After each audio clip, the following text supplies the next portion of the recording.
SD, the Super Bowl is finally here. And you know what's ironic about this? I'm 50-50 invested in this Super Bowl in a way that I'm like, go Kansas City. Well, it's really interesting for me to see. I'm not. And it falls on Valentine's Day weekend too. So like I'm already going out with my girl for dinner that night. And she reminded me, hey, the Super Bowl's that night. You think that's not good for dinner? I looked at her and I was like, we're going out to dinner. I want to be with you. I don't care for the Super Bowl. We get back when we get back. I'm just in it for the Super Bowl commercials and the trailers. I'm Whoever's not up even is in up. for the Super Bowl commercials no more. It's You really know the what, movie man? trailers more than the It is commercials. But amazing how capitalism loves sucking everything dead in my life. Like I don't even like the commercials no more. did you love how the NFL put their foot down and was like, no cryptocurrency commercials? And I'm like, is it because it's on a downswing now? Is No, why no, you no, no, saying no. that? You got to understand, sir. There's going to be no crypto commercials and no merc commercials, nothing marketing. And it is telling people, influencing people how to feel when it comes to using their money. This is brought to you by FanDuel. FanDuel for the. Can I talk about something? Did you see that Jake Paul and Bomani Jones shit? You know what? No, I did not. I heard nothing about it. It was fucking I just heard it hilarious. in passing. I know nothing of it. What was the Basically, deal? okay, so Bomani Jones was talking about the shit that me, you, and a lot of other people said was Jake Paul ain't a good boxer. He's not. No, And no, Bomani no, no, Jones no. broke it. It's like this. Call it what it is. I think Shane. Shane Bridges train. If he did train him, I don't know how well he trained him, but Yeah, whatever. I think you train an amateur well enough. There yeah. you go. But Note what I basically, said, amateur. I'm not shitting on his athletic ability and nothing. he's But athletic to be, dog, yeah. But yeah, like, you and your brother are a bit athletic. I'll give you little white boys that. Anybody would be. You was, children of television and Disney, rich most of our lives. Whatever. But the point is, I'm not going to take that away from no God-given ability. But let's just keep it a buck. You're not a fucking boxer, yeah. dog. Let's stop. Bomani Jones basically compared him rightfully so to Trump. He's a good, Jake Paul's a great showman.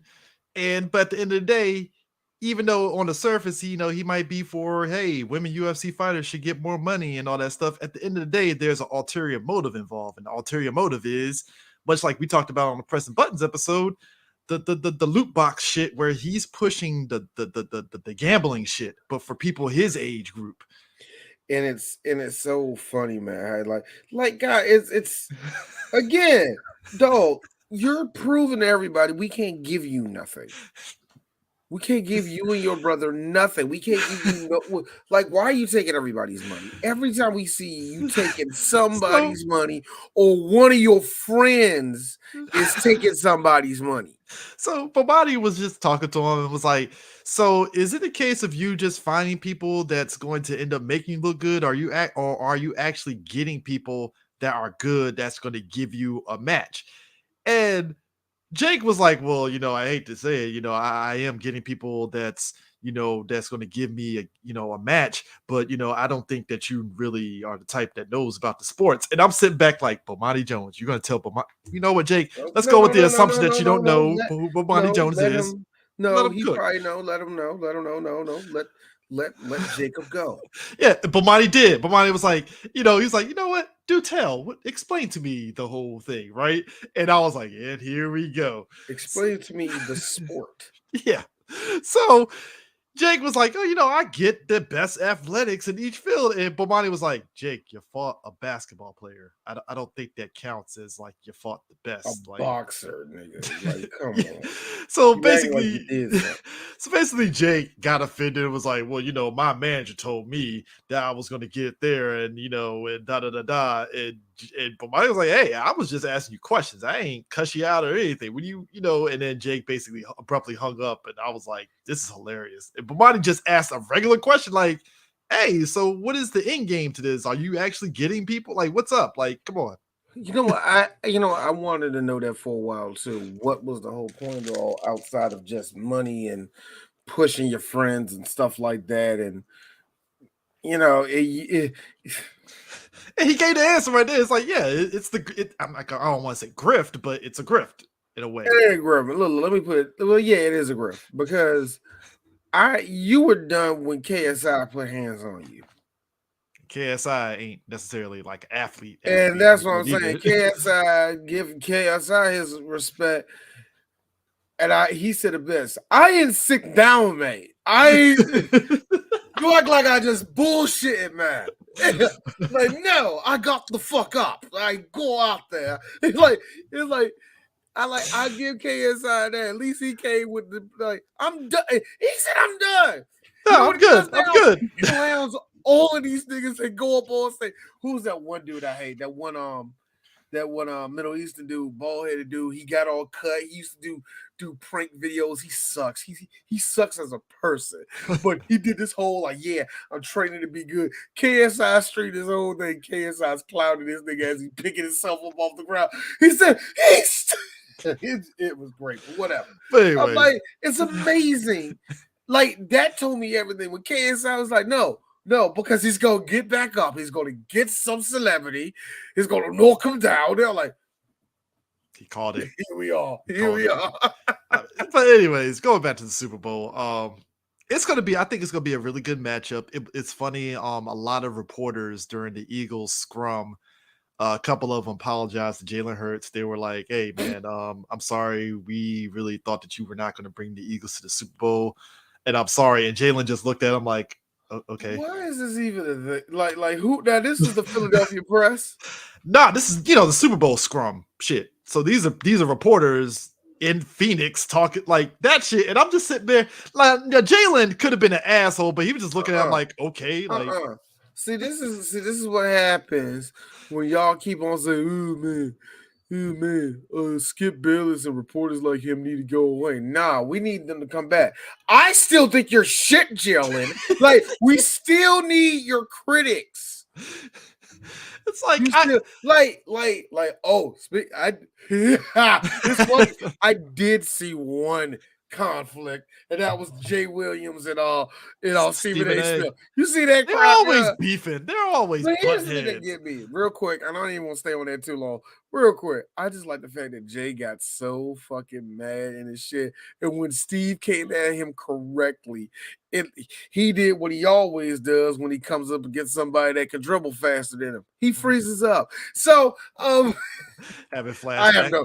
I have no respect for Jay Williams as a basketball player. I never will. He had flashbacks of Steve Blake fucking crossing his ass up. It's like, it's the same thing when you won a national championship and you still shook from a white boy from the middle of Florida. That's still Sam D. That's just D. That look, Dwayne is look, man, whatever, man. But yeah, yeah. Speaking real quick too, side note, we did talk about on the last episode the shit that happened in Morgan State. Okay, now you have the quote unquote timeline. I don't have the timeline, but what I do have is basically, I'm just gonna say, long story short, there was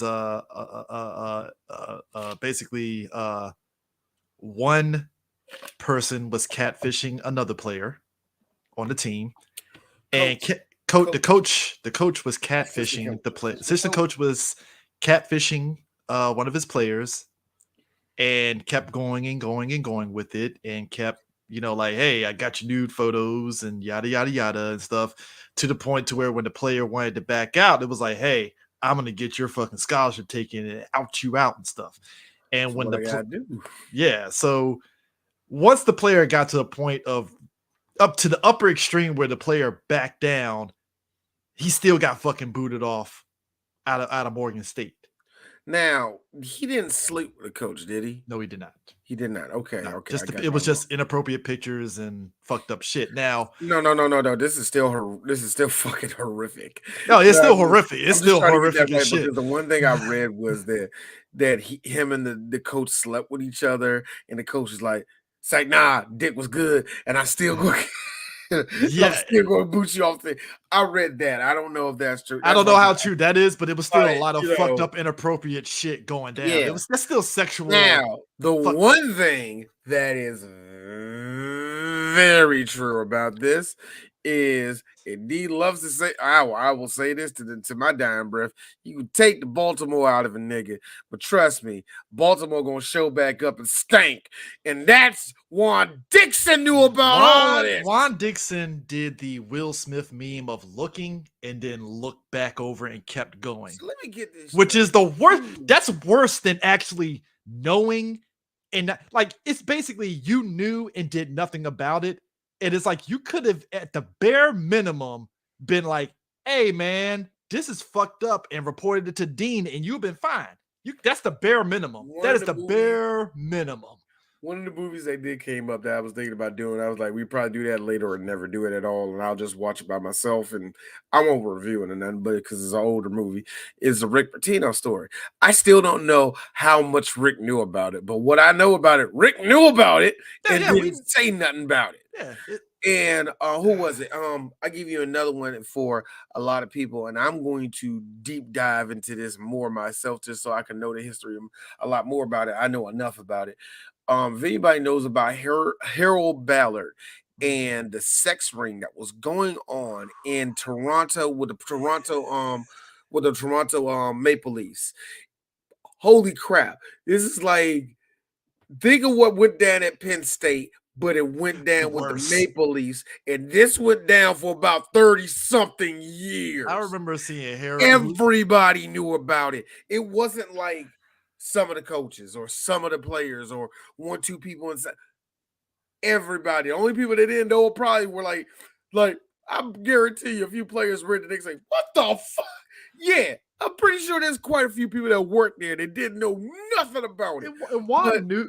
People that knew was like, yo. And in this case, Juan knew, and here's what's happening right now. Did the athletic director know too? So basically, Morgan State is in a situation of a heavy lawsuit. Which, so you if I know, the coach and the athletic director knew about this, and nothing. And which means that somebody's gonna get paid off. Juan Dixon is gonna probably still be at that school still, most likely. So? You think you want to keep a job after that? They're gonna wipe that shit under the rug, pay that kid off. You think they gonna do that? And Morgan, I gotta do it. I gotta do it because I know a few of y'all ain't gonna have the muscle or the hair on your nuts to do it. At an HBCU, we just gonna keep a coach there like that? D, remember when that kid swindled them financial aid at Howard and he's still stuck around there? I'm gonna keep saying it because this is the trifling crap I was telling you about when we was talking about every. It's that This shit. is what I'm talking about. Yeah. If anything, Juan Dixon might quote unquote step down, but he's gonna get a job somewhere else. Boy. He will be assistant coach somewhere else. He's gonna be assistant coach somewhere else. Look. I wasn't denying he was gonna get another job. Let's just be real. And he'll step down though. He'll definitely step down. Who was it? It's always people that always test your morality when it's come to this shit. Bill Maher and shit like that. He's like sometimes like I know it sucks, but the guy that beats his wife is the best contractor there. He's the one that's going to build all the houses. He's like, it's black. We live in black and white, and guess what? It's a gray ass world. Mm-hmm. I mean, athletic. If guess anything, what? He getting a job. I don't know about that. Now the director is going to probably catch way more of the heat than Juan Dixon will. That's a motherfucker that's turning around, closing the door. Oh, that's the end of me. Because it's like you're the athletic director. You're the guy that should know better. Juan Dixon is like, well, you should have known better, but you knew at the end of it. You didn't know at the beginning of it. He will, Juan will get a job. The only thing I can say is this. Now, a job is a job, yes. Yeah. I ain't letting that nigga be a high school coach. Oh, D saying that off the break. You ain't coming around my fucking be some grown ass men. That's what you're gonna be around. Juan Dixon, you look like you about to have sex with one of my 16, 17-year-old seniors. This is not about that. You look, Mr. Dixon, nice to me. Stay away from her. Melissa. Move. I need you to move And away. I like I need Juan you to leave, Dixon, miss. I and I need don't you want to to believe it, but you might be right. Juan Dixon, look, no, I only say that because you let this go away. I'm gonna be Yeah, yeah, yeah, yeah. time for It's D to be time. Now it's time for D to be mean. Hey Juan, just gonna keep it real. What was your record last year, nigga? What was you protecting? The fuck was you protecting? I mean, the basketball Because team the is way better than the D football see it, team. I'm just gonna be honest with you. I know how the NCAA tournament works, and I know who makes it into the tournament when it comes to the MEAC. I ain't win the MEAC. That was the Spartans of Norfolk State. So what did you protect the Uh, last 2 seasons? I mean, I'm just saying, they're fourth in their I'm division. D. They're fourth in their division, so all right, they're doing all right. Now they are. They're doing all right. They're doing all right. They're doing all right. They're fourth, You're like you which got to look like this. Like I'm just saying, well, you got to win that division to make it into the tournament. So I ain't see Morgan State there, your ass on the sideline. Not even look, playing game is all D asking for. Because I know they shun you out the NIT, so I'm never gonna not yeah, even gonna say that. See, that's fucked up. yeah. I always think it's fucked that happens, man. And then I think yeah, there should be a black Final Four. I'm like, that's sad. Anyways, so back to the NFL. Pro Bowl was actually fun to watch this year. I ain't I gonna lie. seen some of the Pro Bowl. I didn't watch all of it. They I did three wanted. flag. They spread it out three separate flag football games. And it was a point based system. NFC won this year, which was pretty great, but it was fun. It was actually legit fun. I think the flag football thing makes it a little bit more fun and dynamic a bit. I just love how social media works because if you loved it, you saw all this shit. And if you hated it, you had at least 2 players that said this whole thing was bullshit. and who was I think it was Josh Jacobs that said this shit. And I was thinking like, hey Josh, y'all could took a flight to Hawaii and played in a stadium that's falling apart for only 1,400 people in the stands. So you could be doing that. Take the vacation, nigga. Shit. You shut up. I would take the vacation in a heartbeat. I You will kidding shut me? the fuck up personally, man. You a Pro Bowler. Yeah, it looked like that. It looked like Take that away. You a Pro Bowler. I will shut up. yeah, I mean, but it looked like everybody was legit having fun, and that's all that matters. It's fun. I think they had to change it up and with the flag You football had to. and You had to. Eli versus Peyton, and it was And fun. I was laughing at the fact. I was like, the fact that it was fun was different, and I was laughing at the fact that I'm like, EA Sports is going to find some way to make this a thing, aren't they? They're going to make this a thing on the next man, aren't they? I think the fun part though is whenever they get to the because it kind of reminds me, it reminds us the times that we're at family reunions and you get into those like who's the fastest sprints with your cousins and shit. Yeah. And like I think it was I think it was last year. It was Michael Parsons, what's his face from the Titans, the running back, Derrick Henry, Mm-hmm. and what's his face's brother that's on Dallas, Diggs. Mm-hmm. And it was somebody else, and they were going to wind sprints and shit. And I was laughing. I was like, "This is some shit that me and my cousins would do as kids," because all four of them were lined up and was like, "All right, we'll see who's the fastest." Shit. I like all that little side stuff, that little activity shit. People love watching it, especially all stars do that stuff, man. Yeah, One of the reasons why there is heavy critique about the NBA All Star game, All Star Weekend, because we'll sit there like, so how was the challenge on the challenge? Remember when the challenge show first started? People was like iffy on it, and then it got good a few years, and then we started seeing the whole point of it, and it's yeah. kind of fun now. I like how every year there's a increase. See, the problem is we need to get certain people. Yada, yada, yada. There's actually people wanting to see certain things with it. And yes, the fans get loud enough, certain things do change with that shit. Yeah, I think the only one that we'll never see eye to eye with is the basketball. Is the dunk one? I think. Well, I don't know. Well, you get a good one. Everybody says that. Yeah, that was a good. So yeah. But like, but the Super Bowl itself, it's looking to be interesting though. Definitely. I looking at this past year, seeing how because last time we talked, we was, it was the wild card weekend last time we talked, and 49ers got bumped. I and was happy. the Oh boy, I was 49ers, happy. it was weird for the 49ers. They had to lose pieces on their way up there. That was D so D D unfair, D. man. Let me ask you something. What is with um what's his face the coach Who? keep forgetting his damn name. Who? Kyle Shanahan?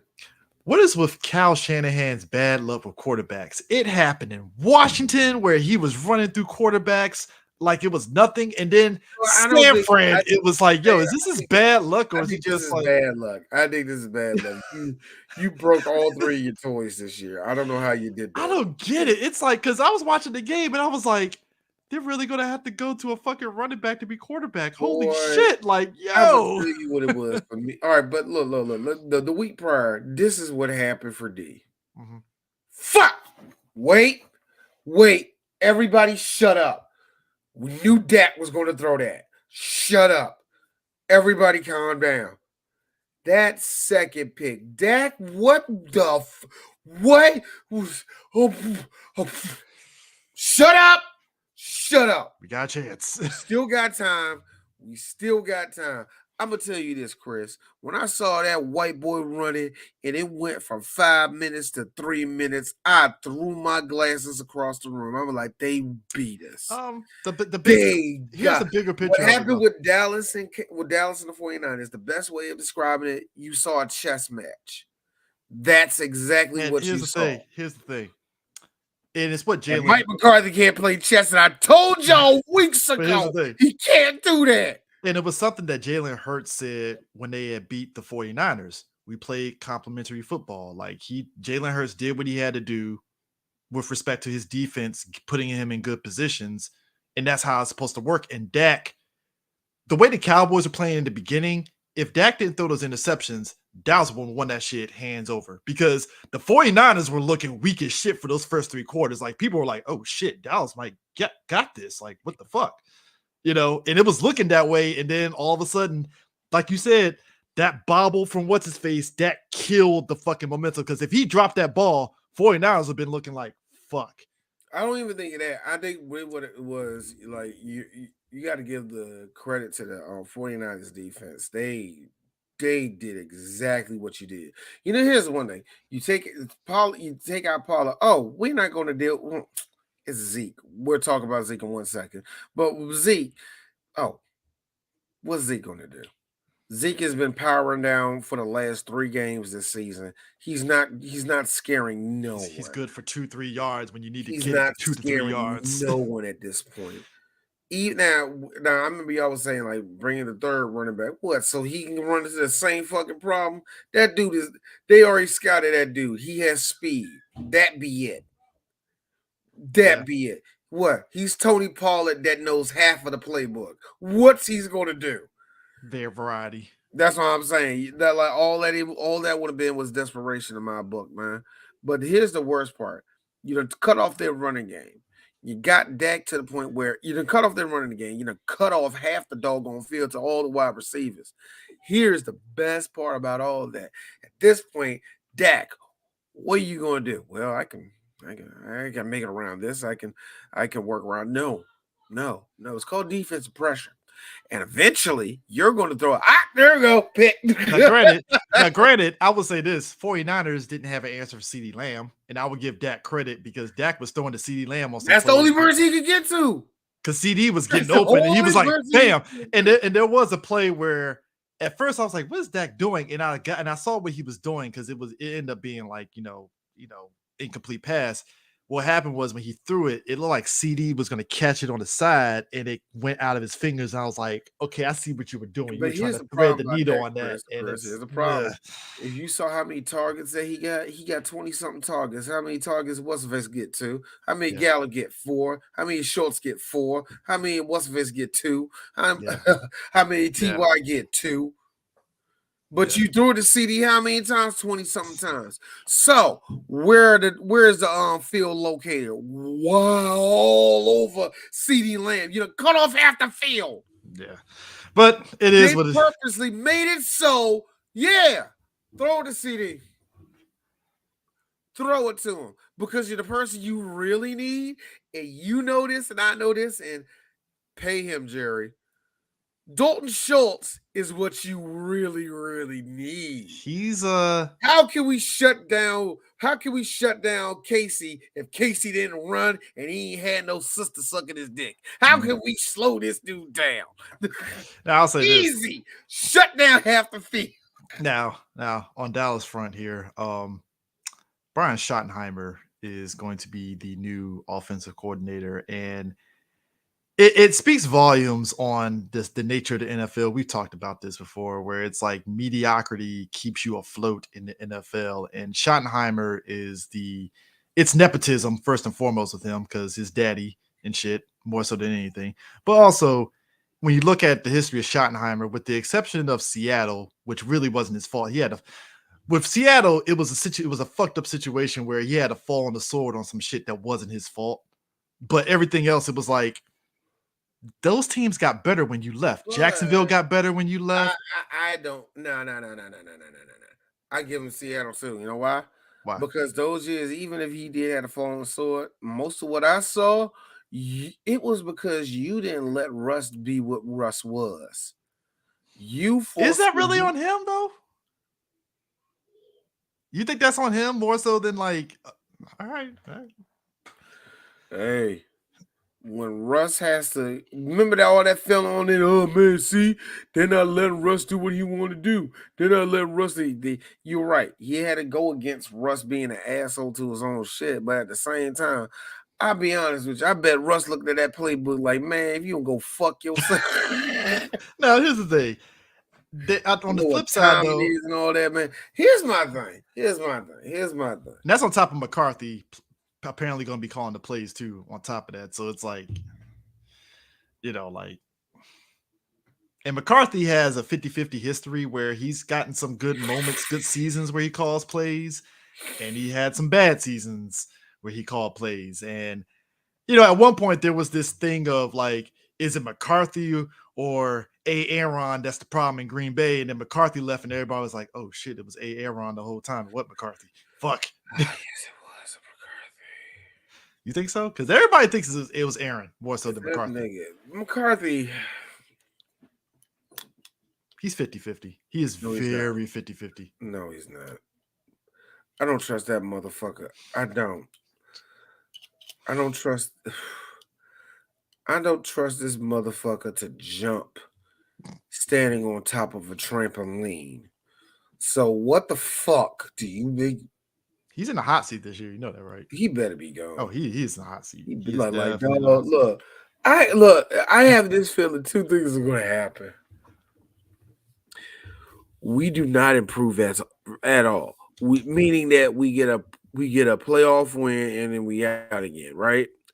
Some good old what I like to call Phillip Rivers football. You know what I mean? Don't you mean Cincinnati Bengals way?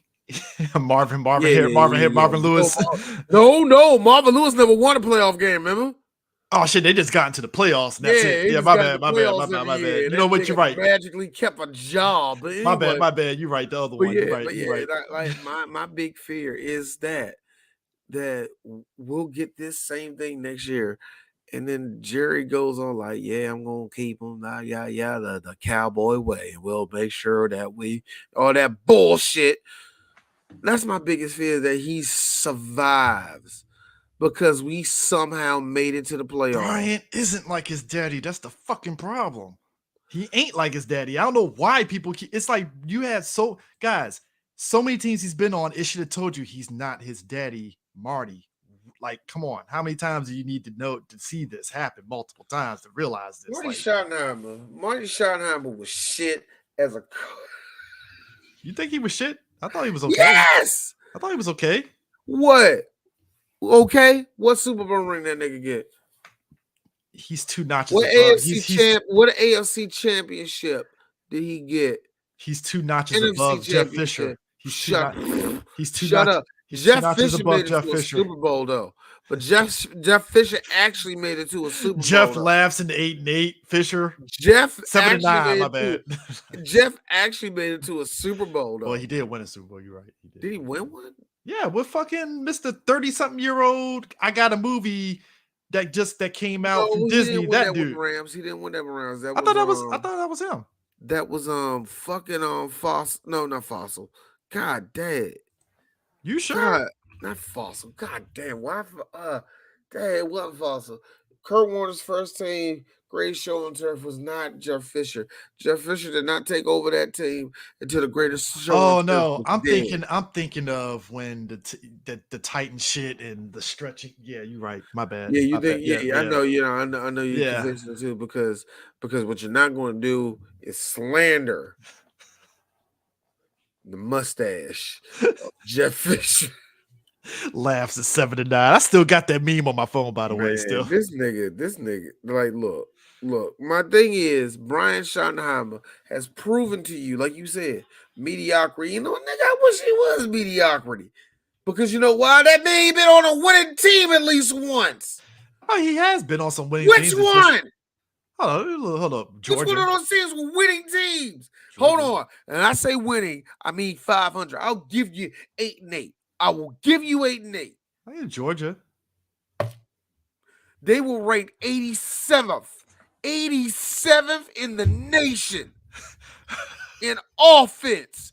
Ain't no way they were top 25 when he was there. What year was that? What year was he? That was Georgia? 2015. 2015. 2015. I already know the Bulldogs in 2015 wasn't nothing. None. Hold on. 2015 Bulldogs. What was that right? You got They it? You 10 got it? 3. 10 Huh? 3. 5-3 in the SEC. They were 10 3. 5 and 10. 3 in the SEC. Yeah, 10 3.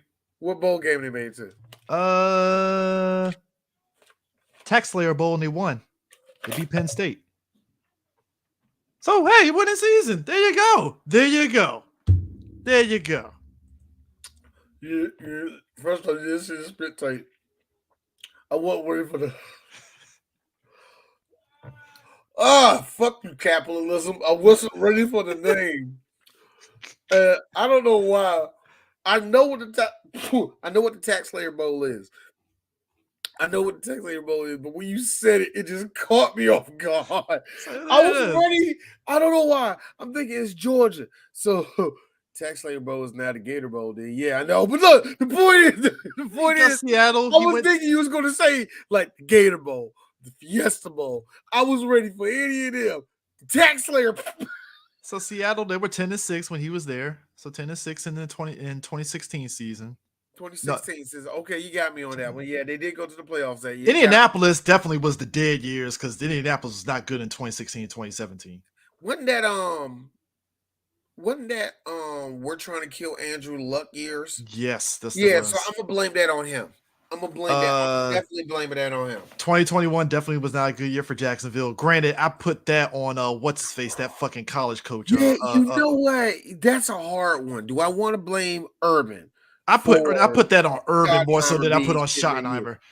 That whole team was dysfunctional. So Yeah, I put that on Urban. I kind of on that don't one. give that damn. Yeah, you know, look, dude, you suck, but you didn't do that, man. Come on. But the Seattle years, 2018, 2019, 2020, they had a good record, so they were above 500, but they could have been better. Okay, I remember that. I will tell you this. My problem, and it's the problem that I'm already having with Dallas, and I see the same thing during those years with Russ. I feel that those offenses are going to be decent, but they're going to be spinning their wheels. You know what I mean? Like, yeah, they can score, kinda. Can he run? Yes, they can run. Because when I look at the 2021, because when I look at I think it was the 2021, that's when Dallas had beat Seattle in the playoffs in the wild card weekend. Mm-hmm. And Russ was definitely off. And that was Schottenheimer's last year with the team at that point. So I was like, and like I said, Russ, Russ was here's the funny thing. Russ like what we see now, he was clearly declining in play. But at the same time, you can really tell when somebody's blocking his way. Now, was it all the way Pete Carroll? Was it all the way Schottenheimer? Was it all the way the offense? Was he just not communicating with people? What? And what we're hearing from other people and all the rest of this, was it mostly Russ? You know what I'm saying? So, you know, you can put question marks on that one. But the one thing I did see is their efficiency. And their efficiency was meh. The only time they did anything is when it had to come down to Russ winning the game for it. And this is the problem that I have. You're going to put Dak in the exact same position that he's in now. Dak win this for us because the way we set up this whole game, we ain't score shit. We ain't score shit in quarter one. We scored once in the second, and we didn't score in the third, and we didn't score in the fourth one twice. Now, can you do it for us? That's almost the same. Like that's what they did to Russ. Now the flip side I to feel all the this. same. Look, I feel the same portal, Now, dog. I now, now, feel now, the now, same now, way. now, flip side to this. Sean Payton is officially on Denver, and Sean Payton, my man, is cleaning house because they asked him questions. He's like, "Nah, here's what we're gonna do. We're gonna do this. We're gonna do this. It's done. We're cleaning house. We're starting anew." And I was like, "Oh shit." Boy, it's gonna be funny. It's gonna be funny. Russ gonna pull up. Russ gonna pull up there. Look, what happened? He gonna look and notice that he don't see his name down there. Really this money. He ain't gonna have nothing. Sean Payton gonna look He at him like ain't we're gonna starting. have. We're I starting know that, over, Russell. Russ. Get to work. Where's my office? Your what? Gotta work for that, Russ. Come on, man. Super Bowl winners get that. Thank you. And you're not a Super Bowl winner, Russ, but we'll get you there. We will get you there. We'll get you there, you old sack of shit. Well, only my wife calls me an old sack of shit. Why are you calling me that? No. It's Russ. Okay, first off, Jesus said, First off, through God, all things are possible. Jot that down. Second of all, no weapon against me shall prosper. I couldn't think of it. I was trying to think of Bible verses and I'm laughing so hard. He bust out a fucking mini Bible that he has in his pocket. Boy, you ever look, Chris, you went to private school like me. You ever see them little skits with the little kids be prepared with Bible verses and a bully be like, no, Jesus Christ, I'm defeated. Oh man. I've been with the power of the Spirit of God. Yeah, Dick Vermeil. Thank you. Dick Vermeil. Yeah. I was, oh God. Why was I? It was false. I was thinking of Fossil, and I was also thinking Fossil popped in my head too for a minute. I was thinking of Fossil, and I was also thinking of Coughlin. I was like, what the fuck, Coughlin? Did stop talking? Now, to round all this out, Brady is finally done. He is done. Yeah. He's over. Before you ain't Cowboy fan get up beside himself, Chris, I'm looking at you. No, I joked. I ain't serious. I know, you ain't serious. But no, what the Cowboys did was we were ironically the one to put the bullet in his head. The guy that always beat us, and finally we took him out in a playoff game where he played like absolute crap. Absolutely crap. Mm-hmm. So we did the right thing. We took him out. And Tom Brady said, you know what? I'm going off in the sunset, yada, yada, yada. I already got a job at CBS Sports, and I don't have to see my kids that much. Life is netting, good. I held out, bitch. And watch, I'm an EGOT. I'm an EGOT too. Watch, nigga. And he netted a lot of money in the offseason apparently being a commentator now. And I'm like, oh, shit. All right, cool. Get your money up, buddy. Get your money up. So hey, that Tom Brady gonna be shit because speaking of our commentary, right now, Tony Romo's going through that right now. Apparently, CBS don't like the way he prepares for games and shit like that. Really? Yeah. What he's doing wrong? Because it seems like everything's fine. Like, all right, here's the thing. It like a lot of his stuff the best stuff from Romo, like most of his football play comes off the cuff. And a lot this is what I'm noticing, what they're saying. A lot of people when it comes to this shit, the longer you do it, the better you gotta be. And they feel like Tony is not excelling, and I understand that. I understand it from that aspect too. He doesn't prepare a lot. He comes in late, so they're kind of shit. But at the same time, Tony's like, okay, I understand that. Get the fuck out of my face. So there's a lot of that going on. It's like one of those like people like he's annoying.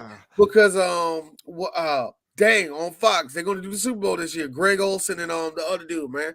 You see how well Greg Olson is one of my favorite Dude, people. Like, man, I like Greg Olson. Al Michaels catches more hell than Romo. That's the wild part about all this.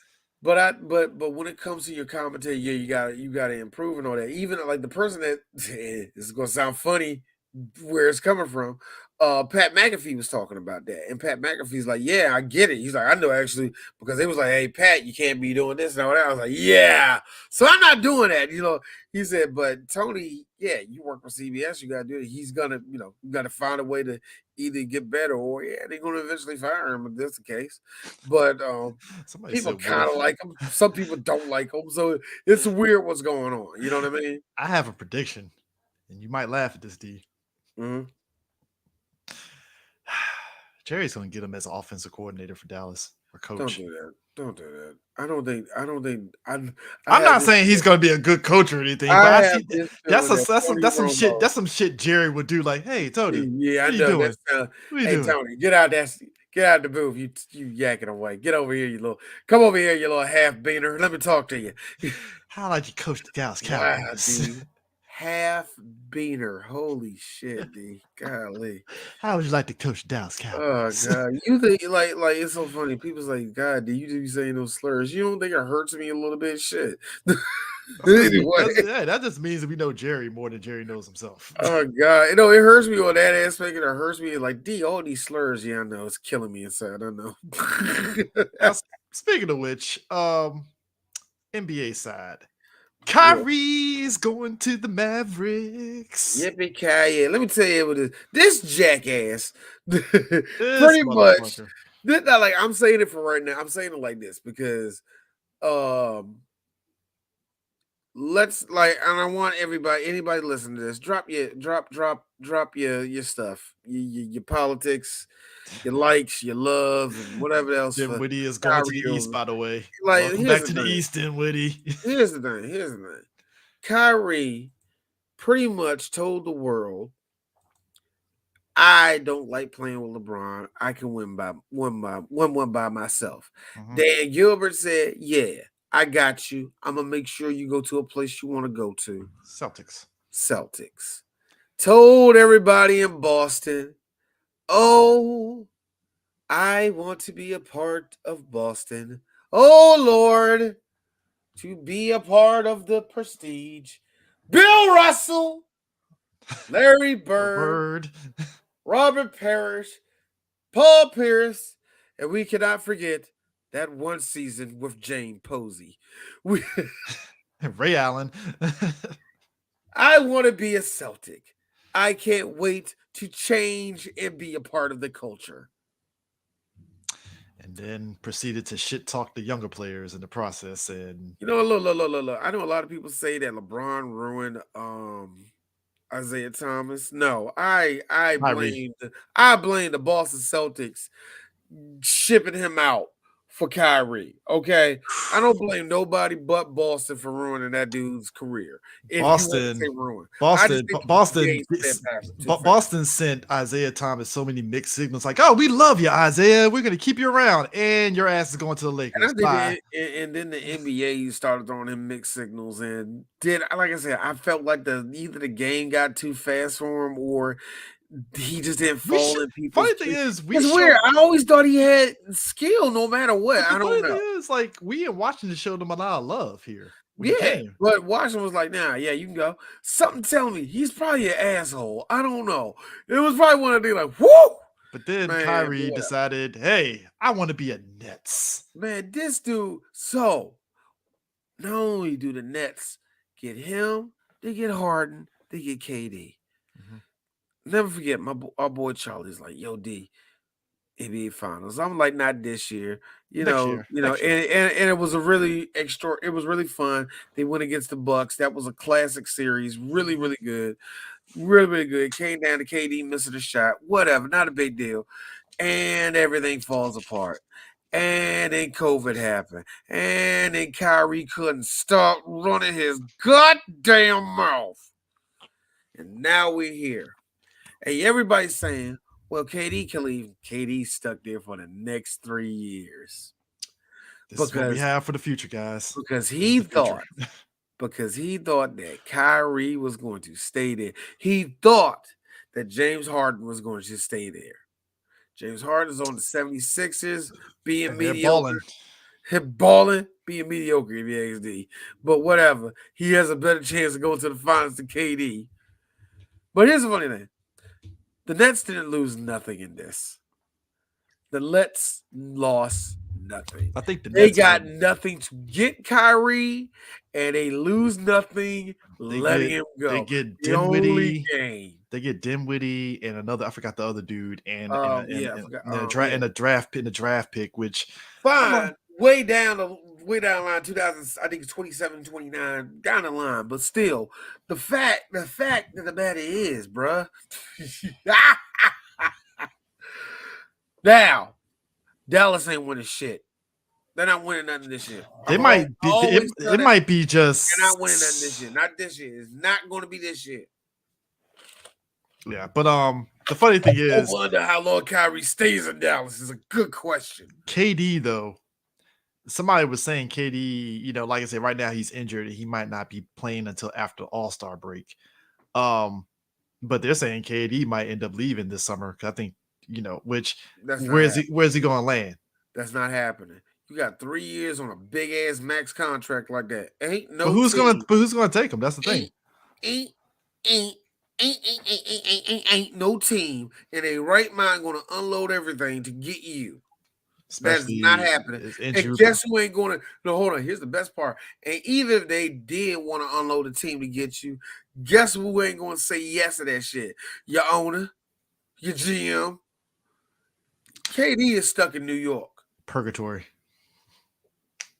Now, now you got a bunch of Knicks fans laughing at you, talking about you should have went to the Knicks. Well, let's be real.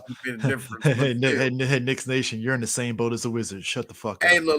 It's like this. Like, yo, Nets. Like, yo, Kings. I mean, not Kings. Yo, Knicks. Check it out. Look, I know they in a pot of piss right now, but you've been in a pot of shit for the last 6 years. Shut up. Don't stop. Like, yo, but their misery comes that the Nets not doing nothing, and that's what happened. Yeah. I think Kyrie and Luka will be nice. Yeah. Something's telling me they're not going to win. That's the only reason why I said they're not going to win. Something's telling me that it is not going to work out the way. Like something's telling me that the Warriors are going to pick them apart. In Game 6, Kyrie gonna be sitting on the bench looking mad. You know what I mean? I know who Dallas is gonna beat though in the playoffs. The fucking Memphis Grizzlies. Because holy shit, they have been playing ass. They lost 9 of their 10 games. That is insane. Their whole season is summed up with Shannon Sharp looking mad, looking back. That's their whole season. It started at that game, actually. That's the funny thing. That game was the start of it, and between that and John Morant apparently trying to be street. Give you this. It was technically before that. They was already a streaky ass team before then. Actually, you know what? You're right, because to be honest, it started when Ja was like, "Oh, we're better than the Warriors." Now, bear in mind, when he said that, the Warriors were kind of but the Warriors came out and smoked the fucking Grizzlies. Yep. And I was like, oh, so they stepped the fuck up. Like, oh, you thought we were sleeping? Bet. Got you. Dog, I absolutely laughed at the fact that these niggas are really bumping, like flapping their mouth, bumping their chest, getting bucket at everybody. And you mean to tell me that it comes down to Ja hopping in the car, his homies hopping out of the car, yelling at the Pacers, hopping back in the car, and they seeing lasers coming out the car like the cover of that Nardo Wick joint. You mean to say it like pointed at people that are walking onto the bus? I hope John Morant was not in there. I hope they don't go farther than that, young. Dog, you go to jail for shit like that, man. Ja here, like, dog, you making millions, dog. You soft as hell, dog. Don't start that shit. I said the same thing about Allen Iverson. AI was soft as shit too, doing all that thug shit. Stop it. You an NBA player. You're a basketball player. You know what them niggas would do to be you, and yet you keep them Bamas around? Have none of y'all niggas seen Hoop Dreams? Have none of y'all niggas seen that one scene in in that one scene that he got game where God light skinned do this on all Spike Lee's movies. Some guy's name. I know you're talking about. Yeah, where he was telling like, you need to keep the motherfucking niggas away from your ass. Bruh. You mean like, yo, your dad's on the sideline. You mean to tell me your dad ain't gonna pop you upside the head like, nigga, what the fuck is you doing? Like, yo, not just that, but Dylan Brooks really thinks he's like, I don't know, like he thinks he's Xavier McDaniels or something that people are scared of him. Like, yo, bruh, sit your Drake Aubrey looking ass down, bruh. Ain't nobody scared of you, dude. You over here trying to act like you harder than everybody in the NBA. Y'all don't win nothing. Oh my God. And also, the Lakers can run up on y'all. And the Lakers are struggling to get in the playoffs, and they can roll on y'all. Anytime they wanted to. Anytime. And here's my, you know what's funny about all this? So in the meantime, LeBron is getting close to the all-time scoring record, which he'll probably be at 36 points right now. Yeah, 36 points, which he'll probably get probably tonight. They play tonight. They play OKC tonight, so he probably end up breaking it tonight, possibly. But here's the thing: I don't see a lot of hype for the All-Star game, and maybe it's because it's in Salt Lake City. Boy, you know what? I wonder what's the festive black nightlife of Salt Lake. Now, I think that's just hey, D. Let's talk to Karl Malone about that. I don't want to talk to Karl Malone about anything, man. That dude looks like he doesn't want to talk to nobody. Karl Malone looked like he still will have another kid out of wedlock with a 13-year-old. He still look like he will do that, yeah. Zing. Yo, Karl Malone, like he can stay where he at, but it being in Salt Lake is kind of weird. There's a whole lot of Mormons happy. A whole lot of NBA fans who are Mormons up there. You know, shout out to them, I guess. But you know, I don't feel there's much in the way of thoughty activities for black folks in Salt Lake City. I wonder how it is, because it is everywhere you go. I mean, at least in all the major cities in America, it is everywhere you go. We talked about on Three Black Geeks how there are black people in Alaska doing niggerish things in Alaska. So that being said, Mormontown. I know there's a big Polynesian population in Salt Lake. I know that much. Like, because last year it was in LA, right? Huh? Last year it was in LA, right? I don't know where it was at last year. I forgot. I think it was in LA last year because that was like I don't know, but the All-Star weekend was lame in the year before. The year before, I know it was in Atlanta because nobody could attend it. So yeah, it was in LA last year. Yeah, it was LA last year. Yeah, that was there.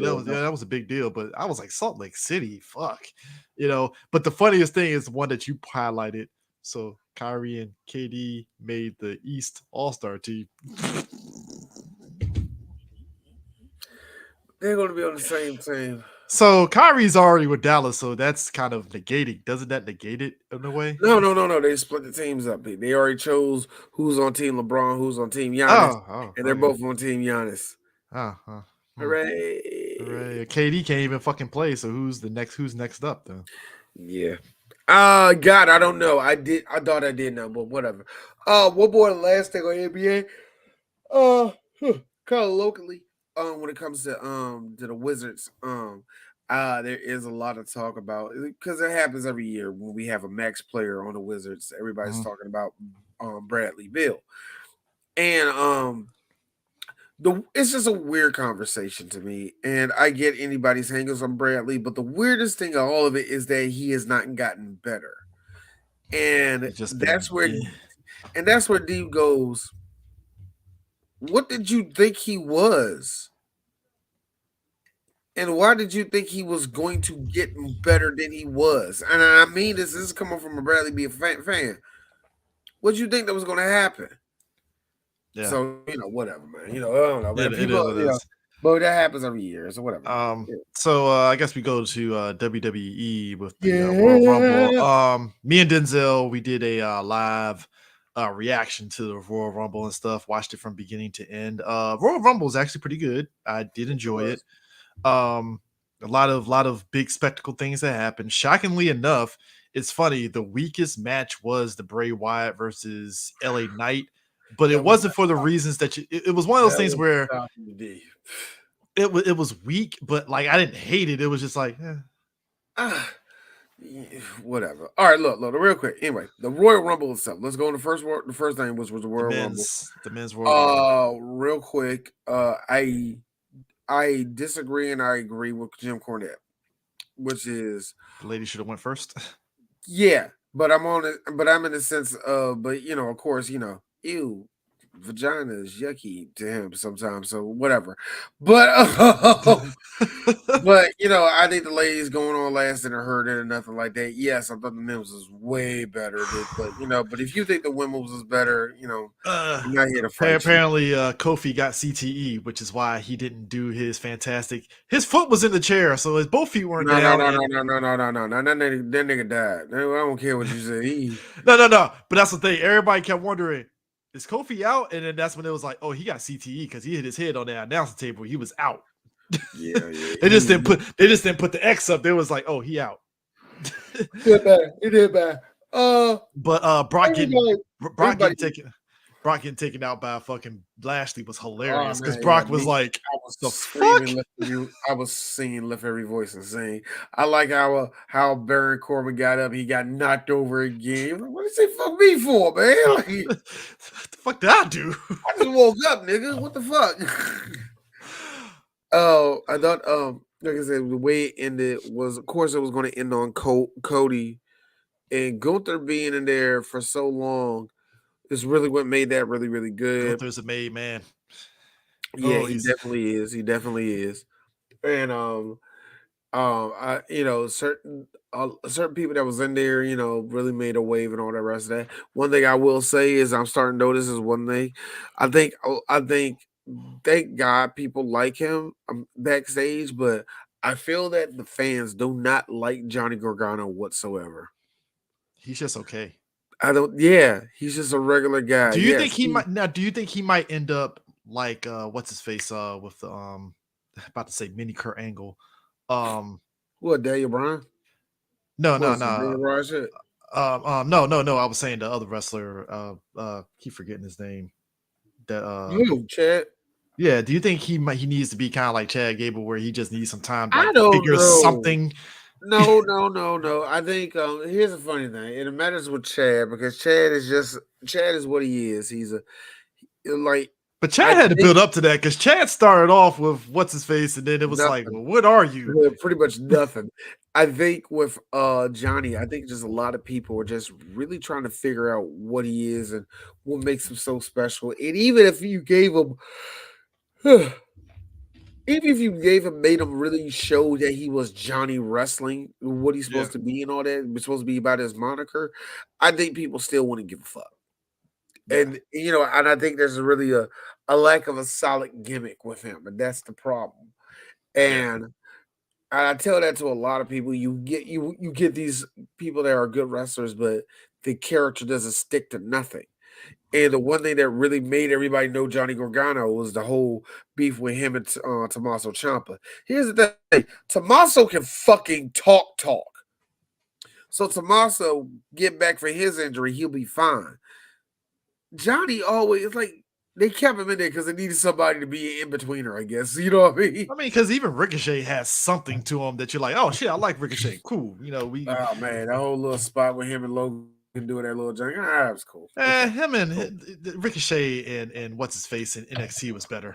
But, Um, everybody like, oh, it's supposed to be the best thing ever. Ah! you know, I'm I think that okay, I think what was it? There was one spot in that happened. What was it? Oh, they didn't show it because they kept cutting. Yo, fucking Brock ate all them chops from Gunther, and he just looked at him like, "The fuck was this?" Because Gunther just chopped him, and Brock was like, "The hell? What?" I think there was a lot of those moments out there. Dominic was getting on everybody's nerves. Everybody, my son was like, get him Dominic out, had get him no out, get him business out. being in there that long, and I was like, thank God he's out. Holy He really shit. did it. I think that was the whole point of him being in there so long. You know what I mean? Uh, this is really going to end in either Dominic ripping his dad's mask off finally, or Dominic getting his ass like super embarrassed. I don't know how this ends. I really don't. Hopefully it ends with Dominic in NXT. Hopefully, shit. Anyway, He's from the streets, D. He's from the streets. fucking tattoo. The teardrop got me, man. The teardrop I, got me. I laughed so hard when it was supposed to be Rey Mysterio, and you see Dominic come out there with the mask, and I'm like, I want to know the story on this shit because I what love the happened? fact that Dominic couldn't rip that bitch for nothing. That was the funniest part to me. Uh, the very fun thing to see, and we know that we're never going to see that. We're this is just a note. We're never going to see him do this in WWE again. He might do it at his own jump, but he's not doing it here.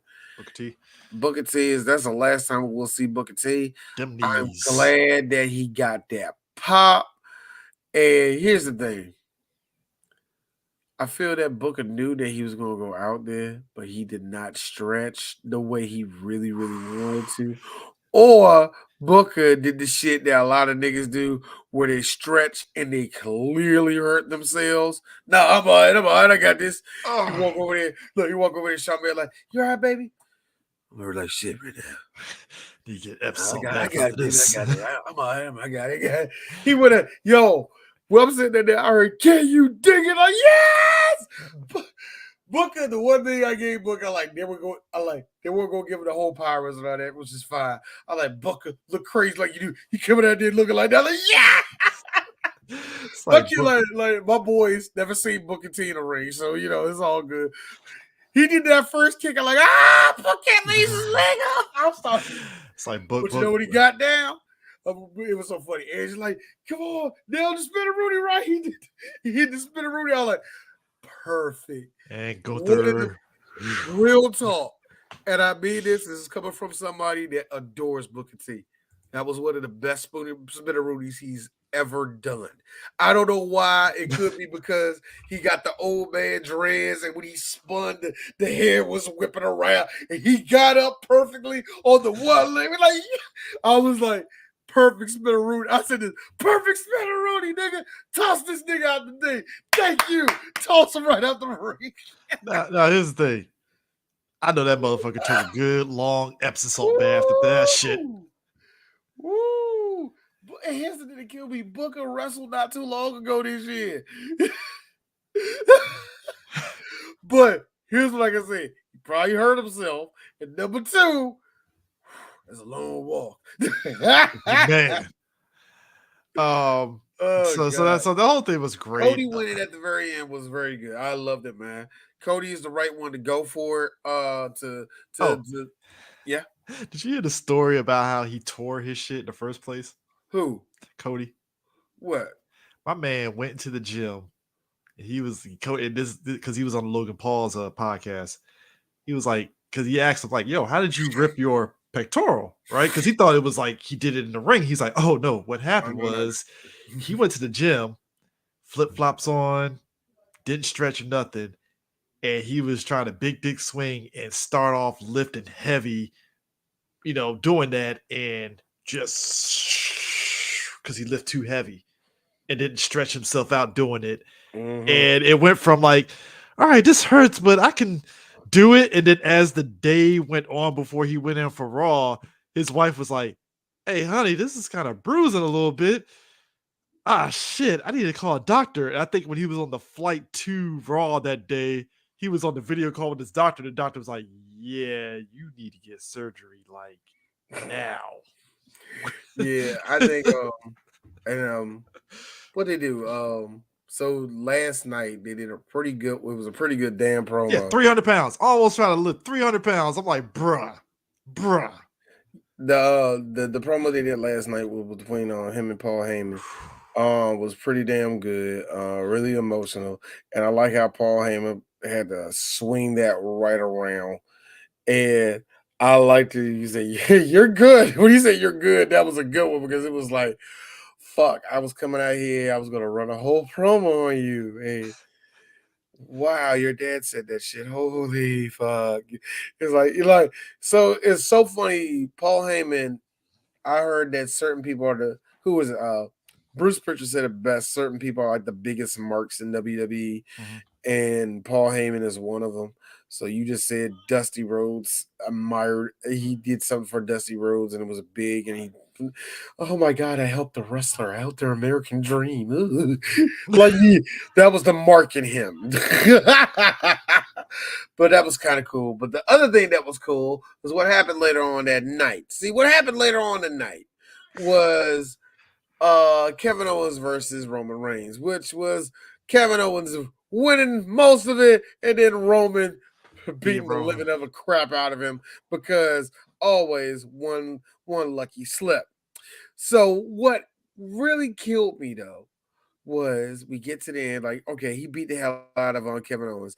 That one spike he did one kick to the head to Kevin Owens because Kevin Owens always make it look like his back of his head Yeah. exploded. Either either he really did hit the back of his head, or or it, like I said, get this motherfucker a award because I know he killed motherfucking Kevin. But anyway, so they in the so Roman's as they're about about to to, he's telling him to do it. Come on, do it, Sammy. Do it, Sammy. Hit him, and Sammy like, no, this is for Canada. Roman doing the same shit that happened to him against fucking Seth, like, ah. I did. Which, by the way, Roman, I hate how you sell. This is how you always sell. That's how you always Cheers, my sell. only weakness. Chills. Ah. Still cheers. My only weakness. Ah. Oh, but the other part of this though, D, Jay, Jay looked at him like, nah, man, can't do this, and walks out. boy, The boy, drama, the drama. And boy. then SmackDown, Roman is beating the shit out of Sammy like, you broke up the family. You broke it up. And then basically we're getting Sammy versus Roman in Elimination Chamber. Yep, yep. Only thing we're missing right now is a full-on promo with Jay, glasses on like Macho Man. Yeah, yeah, I did it. I saw you out there. Yeah, hot dog in it and everything. Yeah, but you had to make it all about yourself. Yeah. So I did what I had. I helped them out. Yeah. And I'll do it again. Yeah. That's the only thing we're missing from Jay right now. We're missing an excuse. Mhm. Why did you do that shit? And whatever, we'll eventually get there. So we got two people going at the Roman's belt, Huzzah, and we got Charlotte about to get her belt taken from fucking Rhea because the girls' Royal Rumble And was Rhea one of was the better ones. Like I said, this was actually the best one they have done.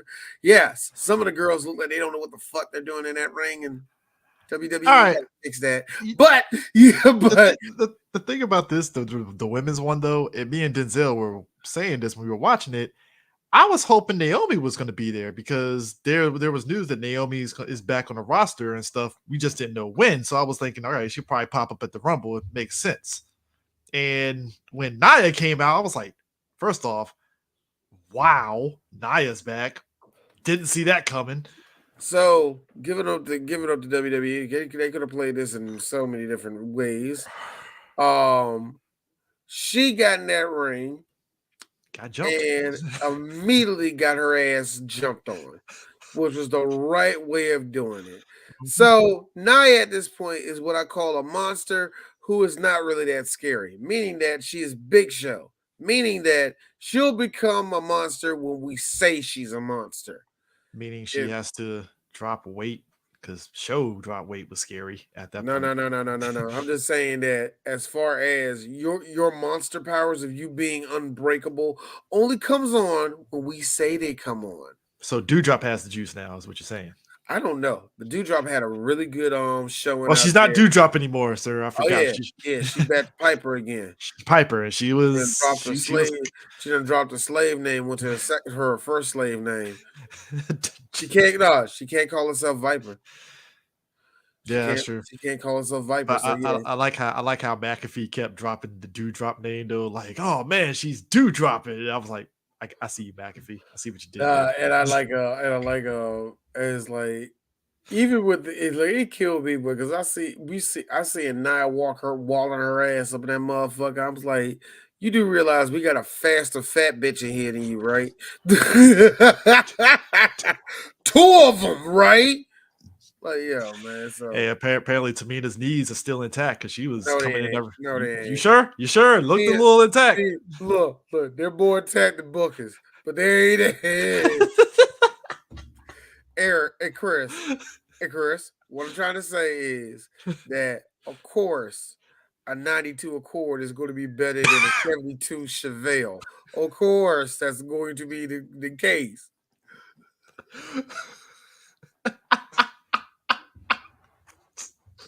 Okay. Oh, that's me, D.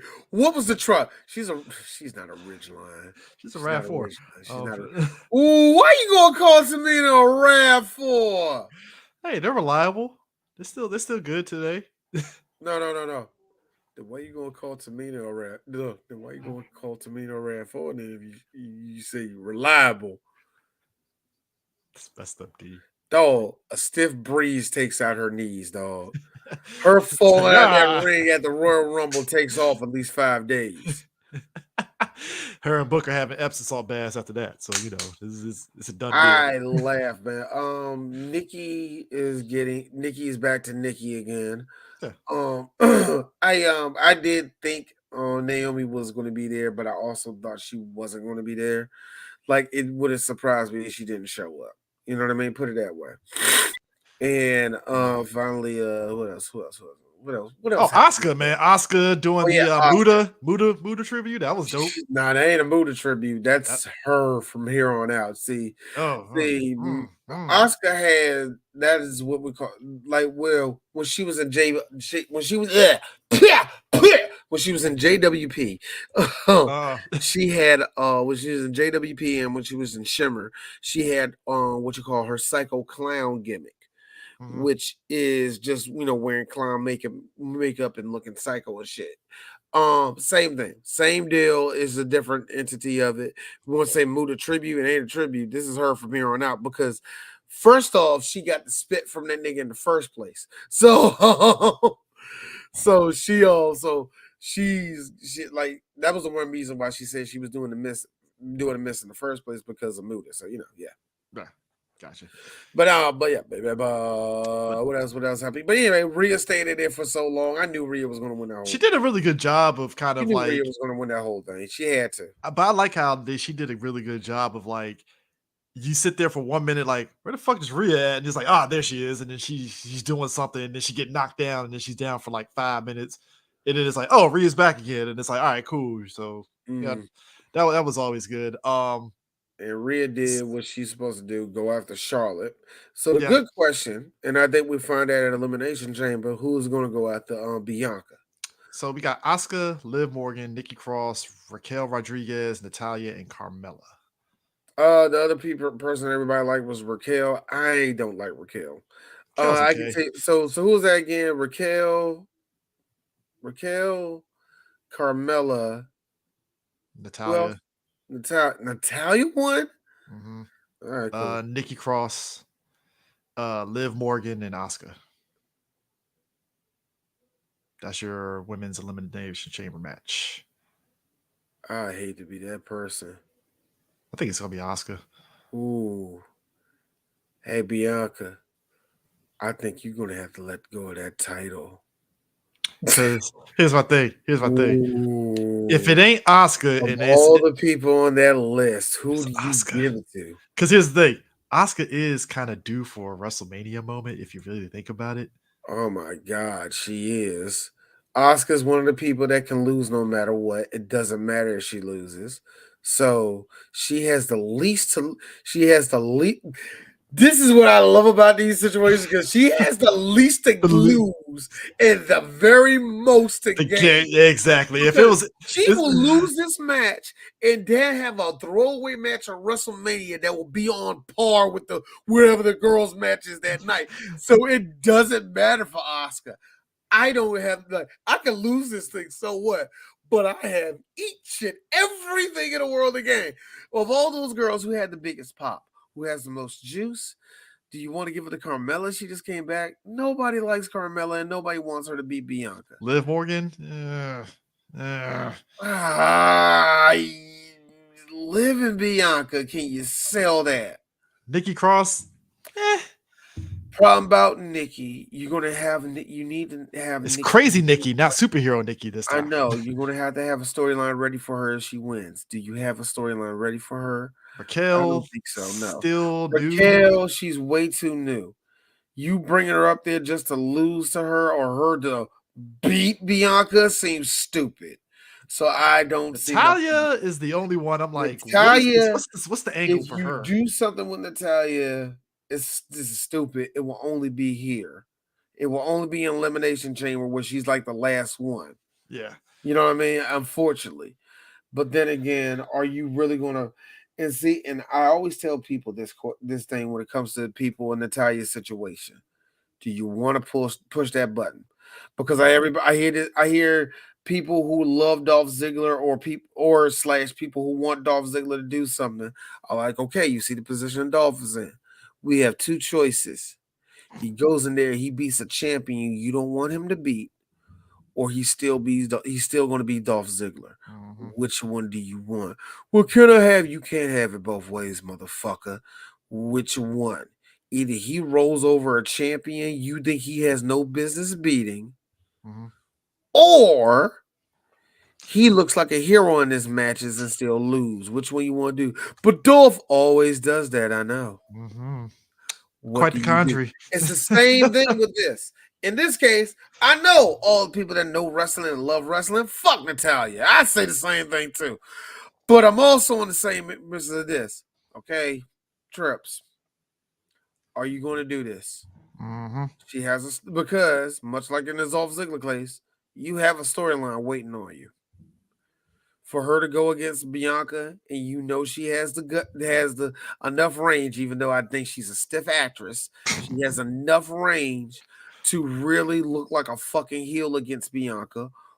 So, do you do that? I don't think they will. But again, that's when you look at them. Are we pressing it? It's like, before we sign this page, is everybody cool with this? We're committed for the next 4 months to deal with this cat lady, all right? So that's what I'm saying. So I don't know. We got Bobby Lashley. I give it Oscar, baby. We got Bobby Lashley and Brock at Elimination Chamber. They do it early, man. I think they're gonna do one more at WrestleMania, though. Well, I mean, the way Bobby, I have a feeling they're basically tied in terms of matches won. So it's like, yeah. I got a feeling that this is not even this match is even not going to start. They're gonna do something where it's like, nah, WrestleMania, or they're gonna bring, or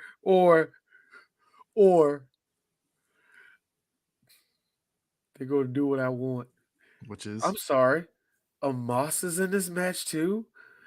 I'm sorry, Braun is in this match somehow. Big E, big meaty man bumping me. I have real talk. You can set this up for a big meaty man bumping meat match. You really could. Here's the sick part about it. WWE has finally got to the point where we got some good dudes to do some big meaty man bumping meat. Throw Big Show in there for good measure if you want. Good 12-minute niggas is huffing and puffing by minute 4 matches. You want your 5-star? Nope. No. But here's a you twist. Want your high work rate? Not me. No. I want a boss doing 2 moves. That's all I want. Oh, by the way, to be a spot where look, come on, you know that'd be dope. I'm like, a boss is down. Wait a minute, what's Brock doing? Wait a minute, yo, that will be. Big Meaty Man bumping me. I want it. I at want it. WrestleMania. At WrestleMania. At Mania. And, At oh, Mania. again. Hold on. Ladies and gentlemen, welcome to WrestleMania.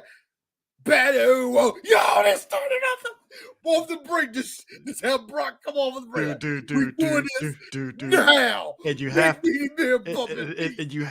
and you have to use that to bring Big E back in. That's the match. You bring Big E in, like, oh shit. I don't see. Here's the thing, Denzel. Do you add Gunther because Gunther ain't big? But Gunther ain't big though. He ain't a big dude though. He hit like it. Okay, fair enough. That's fair. He hit like, here's the thing. Haku was only 5'11", and the dude hit like a freaking Mercedes. So, like I'm saying, hey, look, come on. I don't want to hear about minute 8 in the match. It's just snap a slap. Hey. I mean, since you're saying that though, you might as well throw Solo in there. Fuck it. Huh? Might as well throw Solo in there. Oh, fuck man, it. no, Solo got to protect. the tribal chief. No. So yeah, Solo got 4 spots to do that night. Don't bring him in that match. He got 4 spots for that night. They've been talking about it all month. Solo has been putting effort into it. We're not pulling him off of that, so you can see more death and destruction. I do want Pete Dunne in that match. Just because it's like, why is Pete Dunne in here? I don't know. I just want a Bedlam match. I want it to be, look, I want Vince McMahon at home pounding it. This is exactly what I wanted. I told you this is good shit. Boy. Oh, but that's such a shocker though. Is the United States title is going to be the Elimination Chamber match, and it's going to be interesting. We got Austin Theory. I'm sorry. Elimination Chamber match is also going to be for the United States title. Mm-hmm. I'm sorry. Our mid card is getting importance. Yes, it is. It is. I mean, it's not just the IC title that's getting importance. It's the US title. Good, man. So did they figure out that yet? So we got Austin Theory versus Seth Rollins versus Johnny Gargano versus Bronson Reed versus Damian Priest versus Montez Ford. I have a sneaking feeling that Montez Ford is going to win that. I don't know. I have a feeling he might win that. And it's gonna be at the expense of Seth Rollins fucking over Austin Theory for that to happen. Nah, I hate to be that person. 8 times down. I hate to be that person. Ooh, I hated saying that, by the way, too. Or shocker, they give it to Johnny Gargano. I don't think they're going to give it. I think it's going to stay in his hand, man. But that's going. Oh, you think Austin Theory's? Shit. I mean, that wouldn't shock me. I mean, that'd be. I think it's still going to be. I think it's going to be entertaining as hell. I know that. Oh yeah, that's going to be ridiculous. Ridiculous. I think it's interesting too. Like WWE is kind of sort of like pivoting Montez Ford in singles competition a little bit more so than they're eventually are. I think they are trying to set up some type of storyline for him to split off. I think that's actually going to be Montez's biggest problem. How are you going to make him a singles dude? Really? And I know he has the energy, but does he have does he really have that? You know what I mean? Bianca, it kind of fell in for her. She did her wrestling, and I'm gonna be really real. And charisma. Yeah, and I'm gonna be real with you, Montez. All you got is yelling. So you have a lot of Ultimate Warrior energy. So we're gonna need you to figure out where the fuck to be at. See, it ain't the 80s no more where you just yelling to a mic and say anything, nigga. So we need to and here's the other thing. Also, man, you said Ultimate Warrior energy. He does. He has a lot of. He really does have a lot of Jim Hellwig energy. You know, like I mean, just really like I just came back for the back, and I just want to tell everybody that I know what the explosion was, and I know that the Warriors did it. And I know that you wanted me to do it, so I came down. I came down. I never got hyped up with my Ultimate Warrior as a kid. I did as a kid. I never did. I ain't gonna lie. I was not a Warrior kid, man. I was Macho Man. I was Macho Man, Ted DiBiase, and Mr. Perfect. Give me some candy. I'd be hyped like Warrior, like Man, "Ah." man, I was Ted DiBiase because I always wanted like I want to always be like Ted DiBiase. I couldn't talk like him. I still don't, and I always wanted to be like I said, Mr. Perfect, because Mr. Perfect to me was just that, because I thought he was the perfect wrestler, yeah. And the only person that combat that perfectness was Bret Hart. So that's why I ended up being a really big Bret Hart fan, because of Bret. It was Ultimate Warrior. It was Ultimate Warrior, 1, 2, 3 Kid, Bret Hart, and Diesel for me. And I'll put the other exception, Big Boss Man, just because I like the visual of Big Boss Man in nightclub and all that shit. But it was really those four, really Uh, that got me. I think Jacques Rougeau to this day. You bring up Boss Man, I think of Jacques Rougeau. I think of the Mountie. Rougeau, no, for real, Jacques Rougeau should have been was if he was a wrestler today, he'd be an incredible mid card guy. Like, do you? He was really, really good, and even when he did the stupid Mountie shtick, he was still good. Jacques Rougeau, no bull crap, was a really good wrestler. I always love bringing it up to people like him and Big Boss Man. What made Big Boss Man good was he could do promos really good, and he was just a good, big hoss wrestler. You know what I mean? He was good at that shit. Rougeau, if you let him, he'll be doing a whole lot of flip, suplex shit. Oh, you know what I mean? Just incredible wrestling, yeah. So I always Yeah, have to bring that up when it comes to him, man. Like yeah. him and Rick Martel, like he wrestled just like Rick Martel, but he probably somebody gonna come at my head with this. He probably was better than Rick Martel, but whatever. Yeah. Oh, real quick before we move on to the main event, which is Rudy.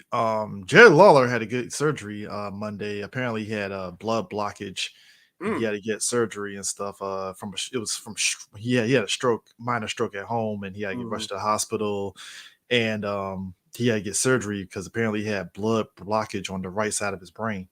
So, yeah. So prayers up for him. Let's see him recovering. Apparently, he did wake up, but but he is improving. So thank God. Good for him, man. That's good for him. Yeah, and I had a moment. They said he had a stroke. I was like, no, not Jerry. But Jerry Lawler, he's been going through it, man, and I hate saying it like that. We're going to be seeing it with a good line of wrestlers in the next few years of them going through health problems, man. So, you know, Oh, glad he made it out of it, though, man. we didn't talk about this real quick. Sheamus and Drew were fucking hilarious in the Royal Rumble Oh men's. yes, they was, man. Yes, they was, The man. teamwork and all that shit was on point. I was like, this is great. I love this. I like you gotta stop doing this, man. Y'all gonna fulfill these fantasies of these motherfuckers that always want the the the the Irish people to be together and shit like this. And Drew's like, I'm Scottish. See, they don't know that shit. They That's don't the know that. problem. Just The run with problem. the run That's with the why I Drew. don't like it when y'all motherfuckers are together like this shit. But nah, they had this incredible chemistry in the Joker. They actually fucking worked. Both of them both of these motherfuckers just jumping to beat the shit out of everybody. It was just so great, man. I loved it. Oh man, but the main event, Like folks. motherfucking Karrion Cross, grand opening, grand closing. We're done. Yeah. Um. So the main event, folks. This is a movie that I don't necessarily hate, but I'm annoyed by it because I still don't understand the I hate gravity this of this movie. movie. Ooh, I hate this movie. Joe Montana had to come out and say that there were parts of the movie, particularly the end, that was bullshit. Yeah, But for the most part, he said a good chunk of this movie is true about Rudy. Like he was a walk on, he was trying to get on the team, but a lot of the shit, especially the stuff that happened at the end with it's them a taking fucking. out, he basically was like, they didn't pick him up and take him off field but celebrating that play. It was a fucking joke. Like it wasn't on some yay, hooray for Rudy. And he said the audience yelling for Rudy did not Not happen. happen. The other thing he said, the fun thing, that sack did not happen either. I thought he said the sack did happen. Oh no, that didn't happen. He said he did make a play, but it wasn't a big deal play though. That's what I'm saying. Yeah, that didn't happen. Oh, Him he said getting also carried. he said also the players didn't put their jerseys on the table. Fuck. The coach actually was going to play them anyways. I like this movie off the break because you got to understand back in the 90s. Much like wrestling, a lot of people still believed in movie magic. So they believe that the story that they saw on not so much was based on a true story, but if it worked for him, then by golly, it could work for me. It was that type of bullshit. People really bought into that a lot in the 90s. So when Rudy came out, I don't know what part of the clitoris it touched, but it's a lot of sports critics were it's such a powerful shut up. Ooh, I'm like, Man, the dude that wrote Hoosiers wrote this too. So I'd rather watch Hoosiers than this. I don't. I already told you, Chris. I can't stand all white people basketball. Hey, But hey, hey, hey, hey, Hoosiers is only because of Gene Hackman. All right, that's the only reason why I'm there. Gene Hackman can read ingredients on the side of of macaroni and cheese.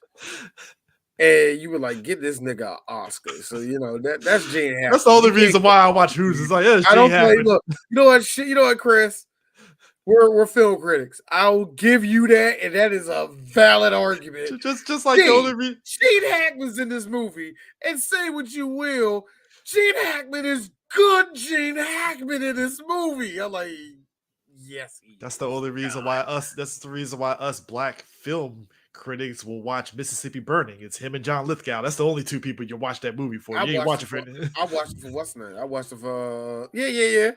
Oh fucking what's the name was good in that show too, man. There was quite a few good people in Mississippi. Yeah. No, Three Black Geeks is not reviewing that movie.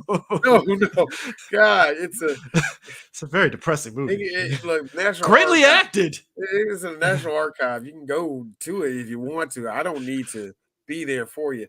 But Rudy, knowing what we know about Notre Dame today, it's like Notre Dame, really? Like, think about it. It's you like if we got a friend, we have one of my friends chime in. He said, "Look, dude, I'm from South Bend.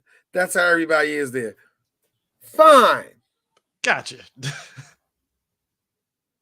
Imagine being that obsessed to go to Notre Dame. I want people to understand something here. My man was working in the coal mines, and it took his friend getting killed before he's like, you know what?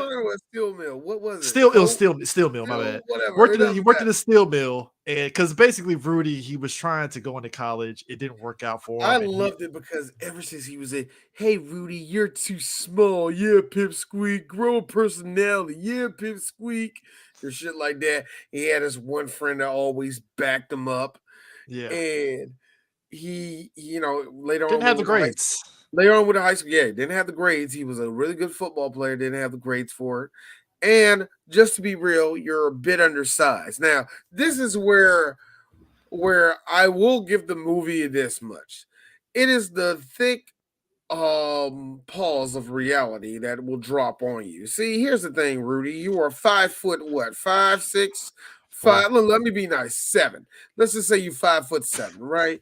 You're how much? Are you 200 pounds? You're not 200 pounds. Oh, $190. You want to play the line, not running back. The line. Even in the 1970s, do you know how big you had to be to play offensive line for Notre Dame? So yeah. I will give the movie this. The balls on this Ponzi scheme having motherfucker. Oh, by the way, yeah, you've come to find out he got arrested for fraud later on, like a couple years ago. No bullshit. Look it up, Chris. I need you to look up. I don't want to get the charges wrong, but yeah. But anyway, but yeah. So like, I will give him that. I'll give him that. I'm gonna play for it. But this securities fraud. Securities fraud. Thank you. That's what it was. Pump and dump scheme. Yeah, it was a pump and dump. Yeah. Oh, he guilty too, by the way, on that shit. Only had to pay $380,000. So there you go. He been doing shit like he been doing scumbag shit for like the last 5 years. So just look, man. Look, the money was there at one point. So any person that's from the Church of Jesus Christ and Latter-day Saints. Well, I call bullshit on that. I call bullshit on that. That's a book deal out of that nigga. I ain't stupid. I don't know what I know where that's going.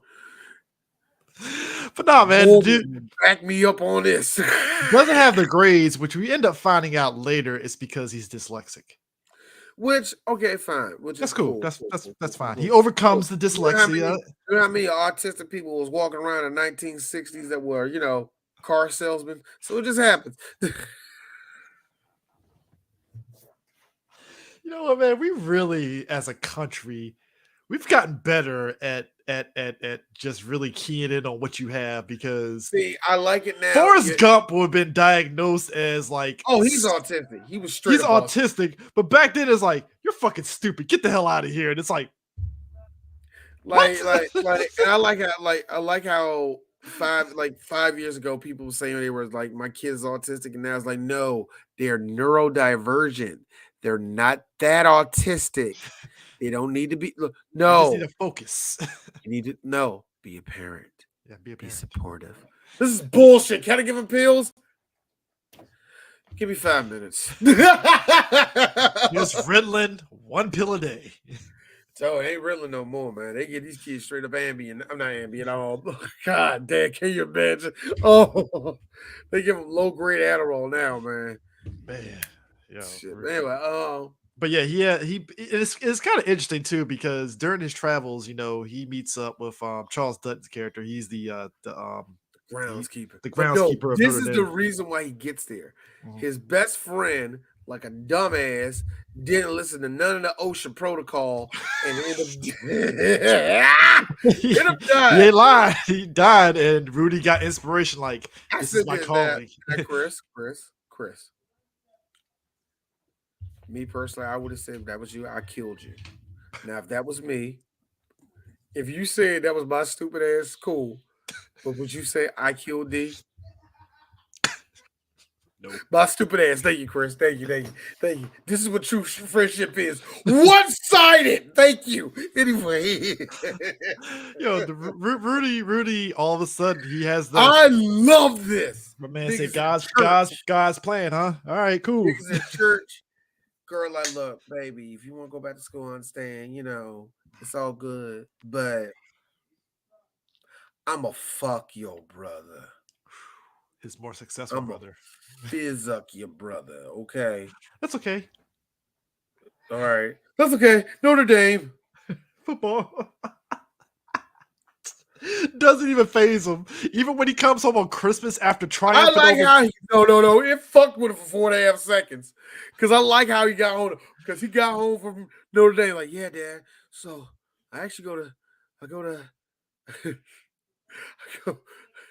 I go to Holy Cross, but I hope to go to Notre Dame next season. I'm gonna make sure my grades get better. Yeah, whatever, son.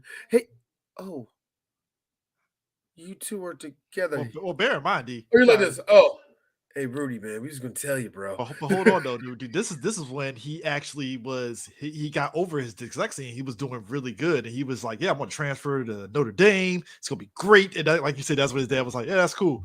Yeah. So y'all get married, huh? So yeah, not getting married is what you're telling me. It's Ned Beatty of all people who does it so well. Let me tell you something, y'all. Does Ned Beatty belong in a better movie? No, he doesn't. It's Ned Beatty. He's fine. It's Ned Beatty. He's always good for. It's Ned Beatty. Yeah, I mean, yeah. No, for real. I mean that Ned Beatty is one of the is up there when it came to good character actors. So yeah, he's fine what he was doing, man. But his brother walked through the. I like how he had the older brother who peaked at grade 11, and he has another older brother who's just successful who took his girl. Now, why you worried out? Hey, Rudy, where you go? Where you going, Rudy? Where you leaving, Rudy? You mad? Here's me, nigga. You chose football. You chose the ball is life. He was the Tom Brady before Tom Brady. You chose pigskin, nigga. You can't get mad at that shit. And that's how it is with all that. Like, actually, we heard not too really recently, actually from on Shannon Sharp, when Chad Johnson. Why he didn't get buried? Yeah, why I love that response. I loved it because it was very true. You're like, oh no. I was no good to nobody. I was a bad boyfriend. I was a bad father. I was a bad brother. Like, he has kids already? Yeah, he had one. I know he got one kid. I think he got two, but I know he has one because he just has a grandson, which was cool as hell, man. Oh, so he just never got married to these chicks. It was no. He never got married. Yeah, he married. He's like, even when I had a woman there saying, "Look, Shannon, I can be number 2 to football. And what they realize is, no, Can't do it. I can't be. You know what? Always say that to a lot of. I say that to a lot of women in any position where you have to be number 2. Sometimes it's like, yeah, that's hard. That's fucking hard. There's going to be a portion of your husband that's not going to fucking be there. I say it's triply hard if your husband is a celebrity that will have women clamor at him. Mm-hmm. I think that's hard too. I'm like I know for a fact LL Cool J's wife had to cheat on him because there's no way in the world. But you, Shannon you said see, it best though. Like you he see was what I'm like, saying? You for know, Shannon's focus, it made sense because he was like, "Yo, I was just trying to get my mom and my brothers out of Mississippi. Like you saw where I live at. I need to get them I'm trying asses to get out of them to there." get the fuck up out of here, And he's bro. like, Like "If I had," and he was like, "If I had a kid and a wife, I don't know if I would have been able to like try to balance both, trying to like make money to get, take care of your kid and wife, but then you trying to get your mom out of Mississippi, and it just like there would have been ways that, like he could have, like, here's the thing. Here's the thing. Any competent person can tell you, there's ways of doing it, but you're telling somebody to hold on that. Mhm. Hold on what they love for 2.5 seconds to do that. And that's hard to do, man. But in the case of Rudy, nah, nigga, you choose for you chose what you chose, man. This is your first girlfriend. You fine. That's your Yeah, first girlfriend, dog. You be all right. yeah. So that motherfucker, so he ends up going to Notre Dame and ends up being the groundskeeper. Now the groundskeeper character was actually based off of 3 different people. But you know what the movie theater said? Get Charles this done. We ain't doing that shit. And Charles Dutton, we find out, basically, schism is the reason why he quit football because he didn't Oh, feel. it's schism. Oh, yeah, 100. Yeah, it's 100% schism. I don't know why I say it's a little bit. It's 100% schism. Basically, it was along the lines of he didn't feel he was enough because black. Basically. And I like how, but the way the movie framed it, I heard it. I don't know if you heard Oh, it. get your black I ass off the heard it. field, No, no, no, son. no, no, no, no. I heard it. I don't know about you. He's like, yeah, I was in the same position when you was in, but it was my attitude that got in the way. I didn't understand what it was. I was like, your attitude. Hey, Charles, I know what happened. You got mad, just like one of them white players did. And you know what that coach said? Get your nigga ass off my Off the field. field. Meanwhile, a Oh, white it player when was they all he sat there like, I thought it was my skin color. Oh, it was definitely your skin color that got you off that field, bro. it's I just can tell you that. I'm sorry, Notre Dame in the 50s? Yeah. man. And I'm pretty sure he probably was a dope ass player on Notre Dame too. Had to have been. Look, that schism happened because oh, you have a bad attitude. That held back that held back a big generation of black men. And and the way the movie framed it was, the usual white people like, well, he did have a bad attitude and he recognized it. His attitude was bad. I don't know where you hey, look. And he knew his skin color was going to be against him too. So hey, he knew the consequence. That's how it was It framed. really was. When in actuality was no, dog. You probably was having a rough day or rough whatever it was, man. Rough go about and all the rest of that. It And they happens. probably got rid of you because you was black. Because They black were back looking then for an excuse, because basically. black back then was expendable. Even if there was worth with you, Yep. there was expendability with you just because you was black. Just Mhm. because there might be a chance this nigga gonna run his mouth. There might be a chance this dude is gonna upstage one of these white boys out here. You were always a liability because you were brown anyway. Mhm. So the way the movie frames it, high 90s writing. Anyway, so whatever. I mean, he gets, Rudy gets his grades up and he Fight does for it. really I give him that. Fought for it. fought for it. And, he gets his grades up at Holy Cross and he transfers to Notre Dame. And like the reality hits him when he gets out there because the coach is like, yeah, even some of these scholarship players, some of them ain't going to be able to suit up. Oh yeah, that's the truth. And all y'all walking, like, what? I find it very funny that all the walk-ons over that Joe, at least for a Notre Dame. Holy crap, dog! If that was in the 1980s, dog, nah, Rudy would have never even made it on that field, bruh. Now, thankfully, he managed to endear the coach to put him on a practice squad. But what ends up happening is, even though he convinces the coach to suit him up, the coach ends up retiring. fun part of the story. New coach comes in, looks at Rudy, and was like, "I ain't fucking suiting your ass up the hell out of here. Like that ain't happening." You know. Huh? In real life, that coach was the main reason why Rudy made it to that last game in the first place. Mhm, He, despite what other coaches said, loved Rudy. mhm. But in the movie, he was the bad guy. Now he did say he didn't mind that the movie made him very stern in a way. He didn't mind that, but he had to set the record straight on some shit too at the same time. Like, hey, despite what you saw in that movie, I did like Rudy. All right, let me tell you what a load of cock that last scene was. Throwing jerseys at me. I wish a student would do that That's to why me. that's why I made it funny that Joe Montana had be the one to say that shit like, nah, I love that Joe Montana was like, "What, dog? no, I was there that last I season. was That didn't there. I fucking was on the happen. team when it happened." Shit didn't happen. What the I fuck you know. talking about? He's like, all right, so what happens? What happens? He stays on the practice squad. He stays on the practice squad, and he finally gets to his last day. The last day for the seniors. It's a senior day. Obviously, they're going to a bowl game, but Rudy's ass ain't going to be a part of that. For the second time in Rudy's life, They're it's a beating cut. Georgia. They're beating Georgia Tech, by the way. I mean, beating the dog shit out of Georgia Tech. Let me make it very clear. They were beating I Georgia think they were up Tech. 23-10 or something like that. Something like that. Here come Georgia on a sweet play. Here come Rudy out. No, hold on. No, stop.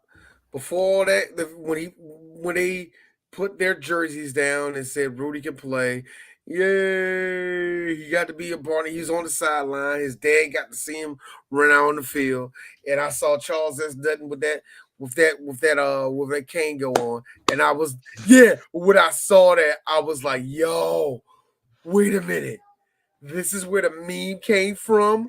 You didn't know that? I didn't know that. Yeah, it You came know, from I Rudy. was searching movies. I didn't know where it came It from. came from that. A lot of us do that shit. That's why I laughed so hard at that meme with the clap. I was like, bruh, really, dog? You clapping for Rudy? Rudy? No, Rudy, Rudy, Rudy. And I was like, the whole crowd was singing Rudy, saying Rudy. I was like, okay. That's why I laughed so hard. Joe was like, that did not fucking happen. That 15 pounds, that's 15 pounds of bullshit that just flew onto the screen right there. Did you, and then finally get on the field. Here come the fucking Yellow Jackets on a sweet play. No time left in a game they already lost. Rudy gets the tackle. Oh shit, Rudy did it. Ah! No time left in a game they already lost. They go on a busted sweep play. Oh, it was busted because D was looking at it. You mean to tell me that the DN, a small ass DN, got on the side like that quick? That whole play was busted. Get out of my face, bro. Hey, we get to see Ned Beatty proud of his son playing for Notre Dame. Like, oh shit, that's my boy. Got to see Lily Thompson at home. Like, what was Taylor doing with her big brother at the time? Did you say your dad went to a football game to see Rudy? Yeah, keep going. Yeah, I know. So what happened? Rudy got carried off. There was no other person that was carried off on their shoulders in the history of Notre Dame. Joe Montana. Am I a joke to you? no, Joe Montana. But Tim Brown. Look, Tim Brown. this movie is. God, who else? It was somebody else that came out of Notre Dame in the 80s that was really good. Not Irvin Fry. What up? No, Irvin Fry came out. What's his name? But he was like,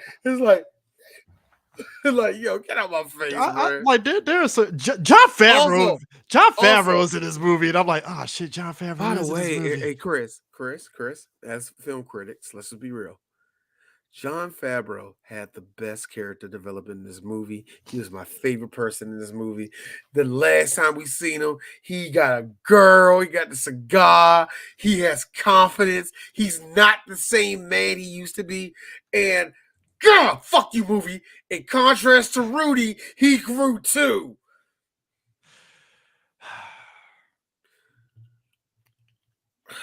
Just like to put out Rudy's there. full of shit. I Rudy, hold on, look at me. Rudy's full of shit. Rudy's boring. Rudy is technically actually a good movie. yeah, on the technical level, it's a good movie, but It's a like technical. The I, music is good. It's still in my fucking ear. I hate but the it's music very, in that but movie. like you It's said, good. but like you It's said, good. it's very 90s. It's shot very But well. here's the kicker. God, Lee, man, I can't And hate on it. You know what? Even you know what? Ned Beatty, Sean Astin, Charles S. Dutton, y'all acted y'all asses off in this movie. All three of y'all did a good job, man. I can't even get mad at that. Lord, y'all. here's the thing. I hate this And movie. This and movie was shit though. This movie's still shit though. if I had to rank it up there with mediocre white man sports movies, I'll put it at bottom tier because I'd rather watch Marky Mark and Invincible. You know, I At least refuse to Invincible was do actually that. you never seen Invincible? Have you seen Invincible? I refuse to do that, and now we have to do it now. Fuck At me. least Invincible. Why? What's the difference, yeah? Invincible was based on an actual legit true story. Like This was a legit true story too. they fibbed on some shit just to boost it up. Though Invincible was like Oh, you mean to 100%. tell me a Marky Mark movie is all the way the truth? I call bull Yeah, crap yeah. on that A term. former player who was a bartender walked on for the Philadelphia Eagles and played. You know, I hate Philadelphia and all they stand for. I hope KC beats the Granted, shit out of y'all this granted, Sunday.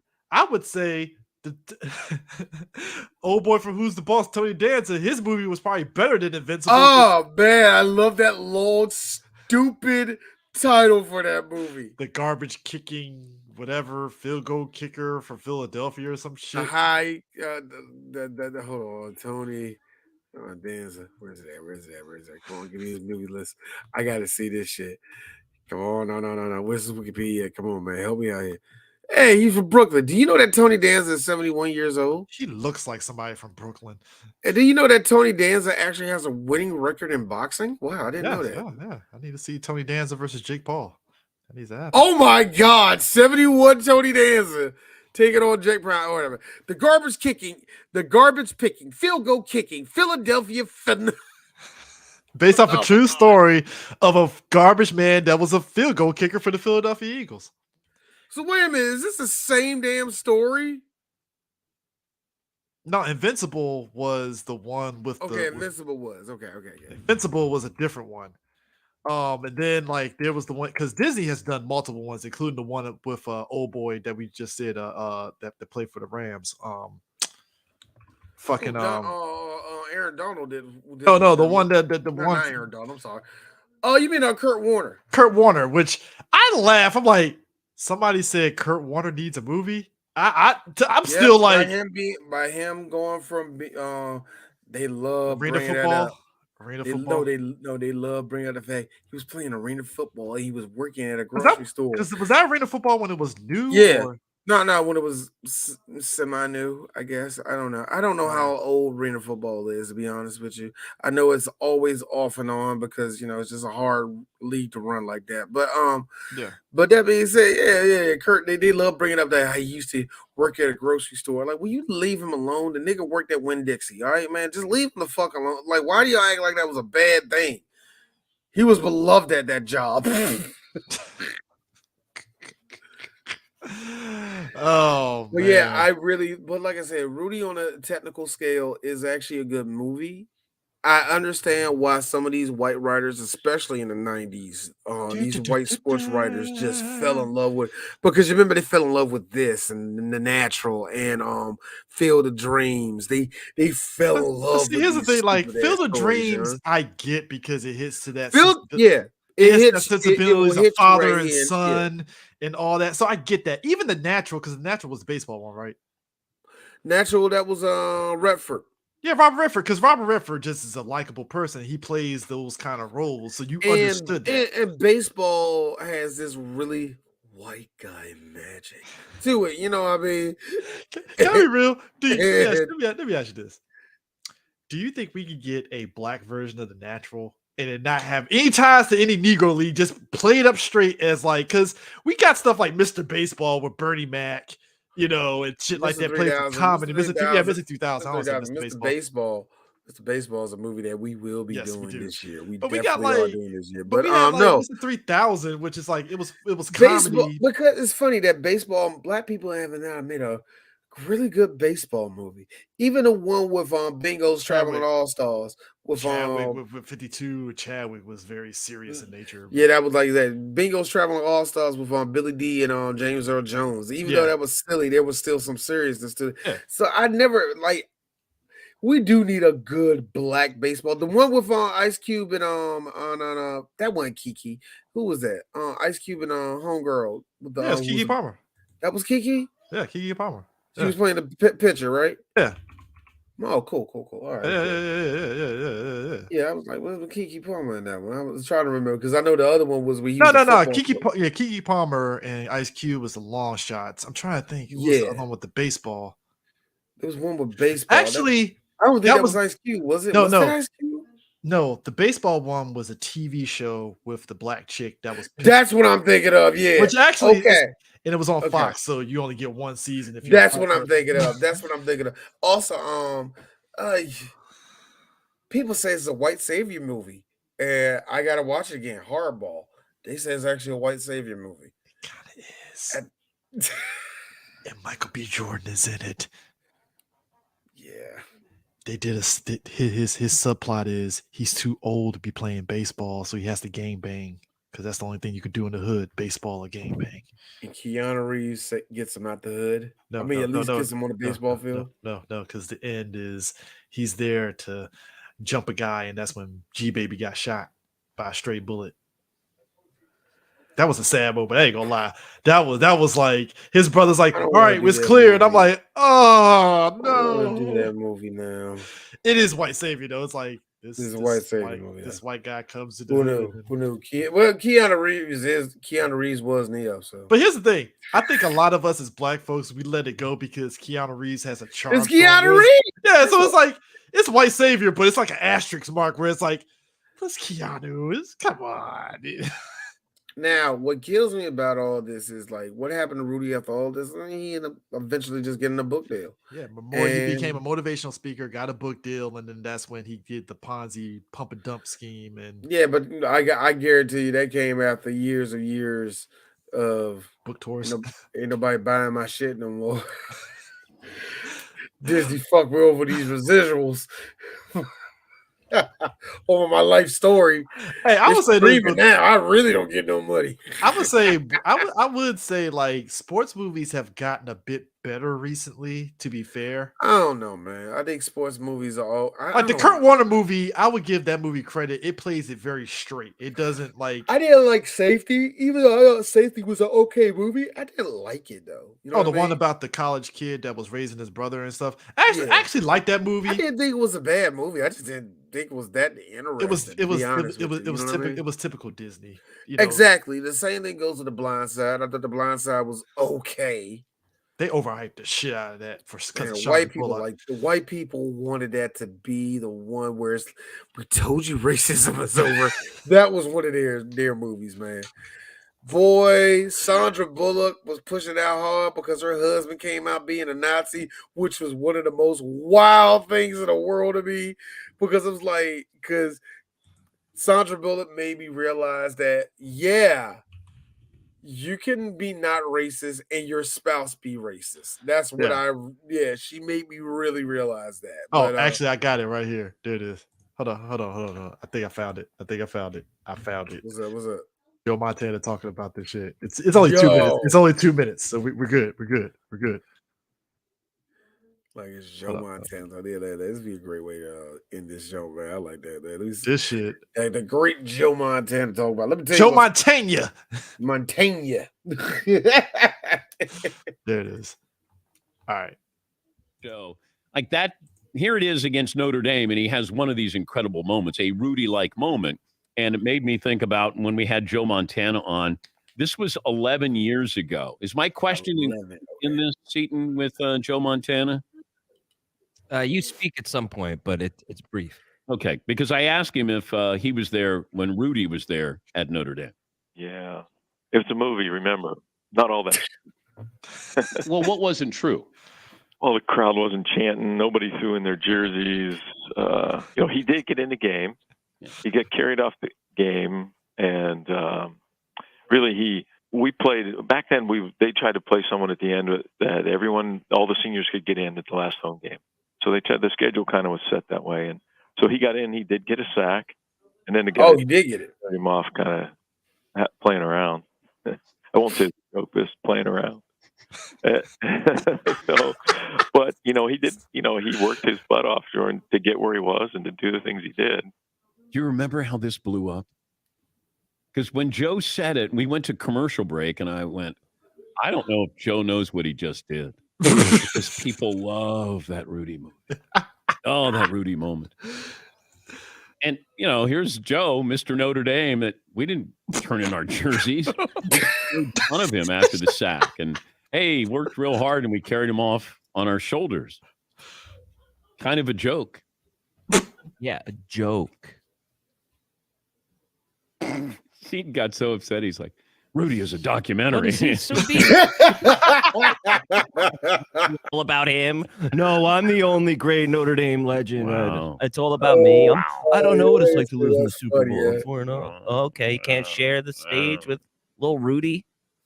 Gee whiz. Yes, Paulie. I wish we had the 2 minutes of audio after that. The Seaton and I are like, Joe wasn't even there. He probably wasn't even there.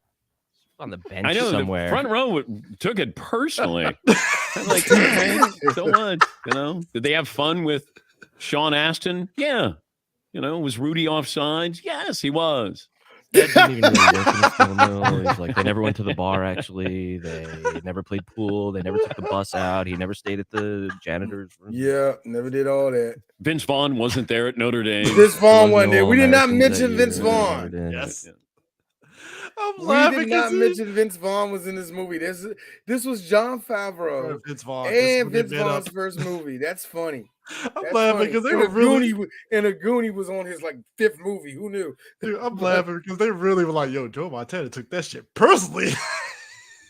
I just like the fact that it did sound like that. Doesn't he? Like, God damn, I'm like, yo, Joe, well, you was the second string quarterback. Why was you made? It's like, first off, sir, I won Super Bowls. Go fuck You yourself. done won the Super Bowls. But I think but that's the funny thing. It's the Michael Jordan. It's the Michael Jordan. I took that personally. You gotta think about it though. It's like, dog, it was a joke. It was a As joke, soon guys. as we got in that stadium, it was a joke. Like we was just playing around. How did this shit become a movie? Think about that. How did this become a movie? Oh man, I really, what? I really feel we can get a serious black sports movie in a way, that's done in a way where it's like you said, like I said, the natural kind of thing and stuff. So it just depends on the mood of how you get people on there. Probably be on Tubi or something. It's like blah blah blah story. He grew up in Southeast Washington, playing for Baloo. Nah, man, you ain't gonna do that, man. Because the thing about that's the thing that sucks about black people's stories. We have to be not only the exceptional Negro. Yes, we do. But we also have to be the better Negro amongst a whole lot of dead Negroes who don't want us to grow. Then on top of that, we got to have that one white person who believes. So Kevin Durant's getting a movie, huh? Boy, we do the Kevin Durant story. Kevin Durant gonna turn over. It's like, what the fuck is this? Where all these white people at, man? Where all these white people come from? I grew up in Sea Pleasant. What the hell, man? He grew up in Sea Pleasant. So it's the whitest Sea Pleasant ever. No. What do you name? What do your name is? My name is Harriet Wilcox. Yes, Miss Wilcox. And you see, it's clearly Lady Gaga with a wig on. This young boy right here, I found him on the street by himself. What's your name? My name KD. And you just see A24. Yo, Kevin's is gonna be like, the whitest. who wrote this? I don't know how to. No, shit. What's wrong with you, Kevin? Oh, these kids making fun of me because I'm so tall. You so tall. Brush my hair. Yo, brush my hair. Hi, Katie, you tall. You never gonna leave PG.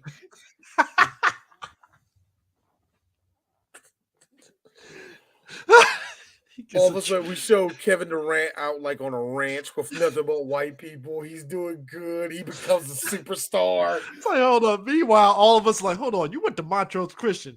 Last I checked, there was a pretty mixed amount of It's a people pretty at mixed Montrose school, Christian. and I know the whole team is probably full of niggas. You mean to tell me you were the only black person on that team?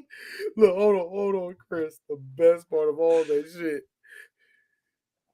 We show, so obviously not Kevin Durant, but whoever the actor is, why is he wearing the Oklahoma City jersey to his mother's house? I have no idea. But knocks on the door, and she's like, what you want? I done told you I never wanted you back here, Kevin. Kevin's mama, what the hell is this? Yeah, but here's the thing. How do you end the movie? Do you end up with him on OKC or Brooklyn? Or the Warriors? No. End it with LeBron about to shoot and him about to block it. And you see some old man like this. I gave you up so the world can have you, my son. The KD story.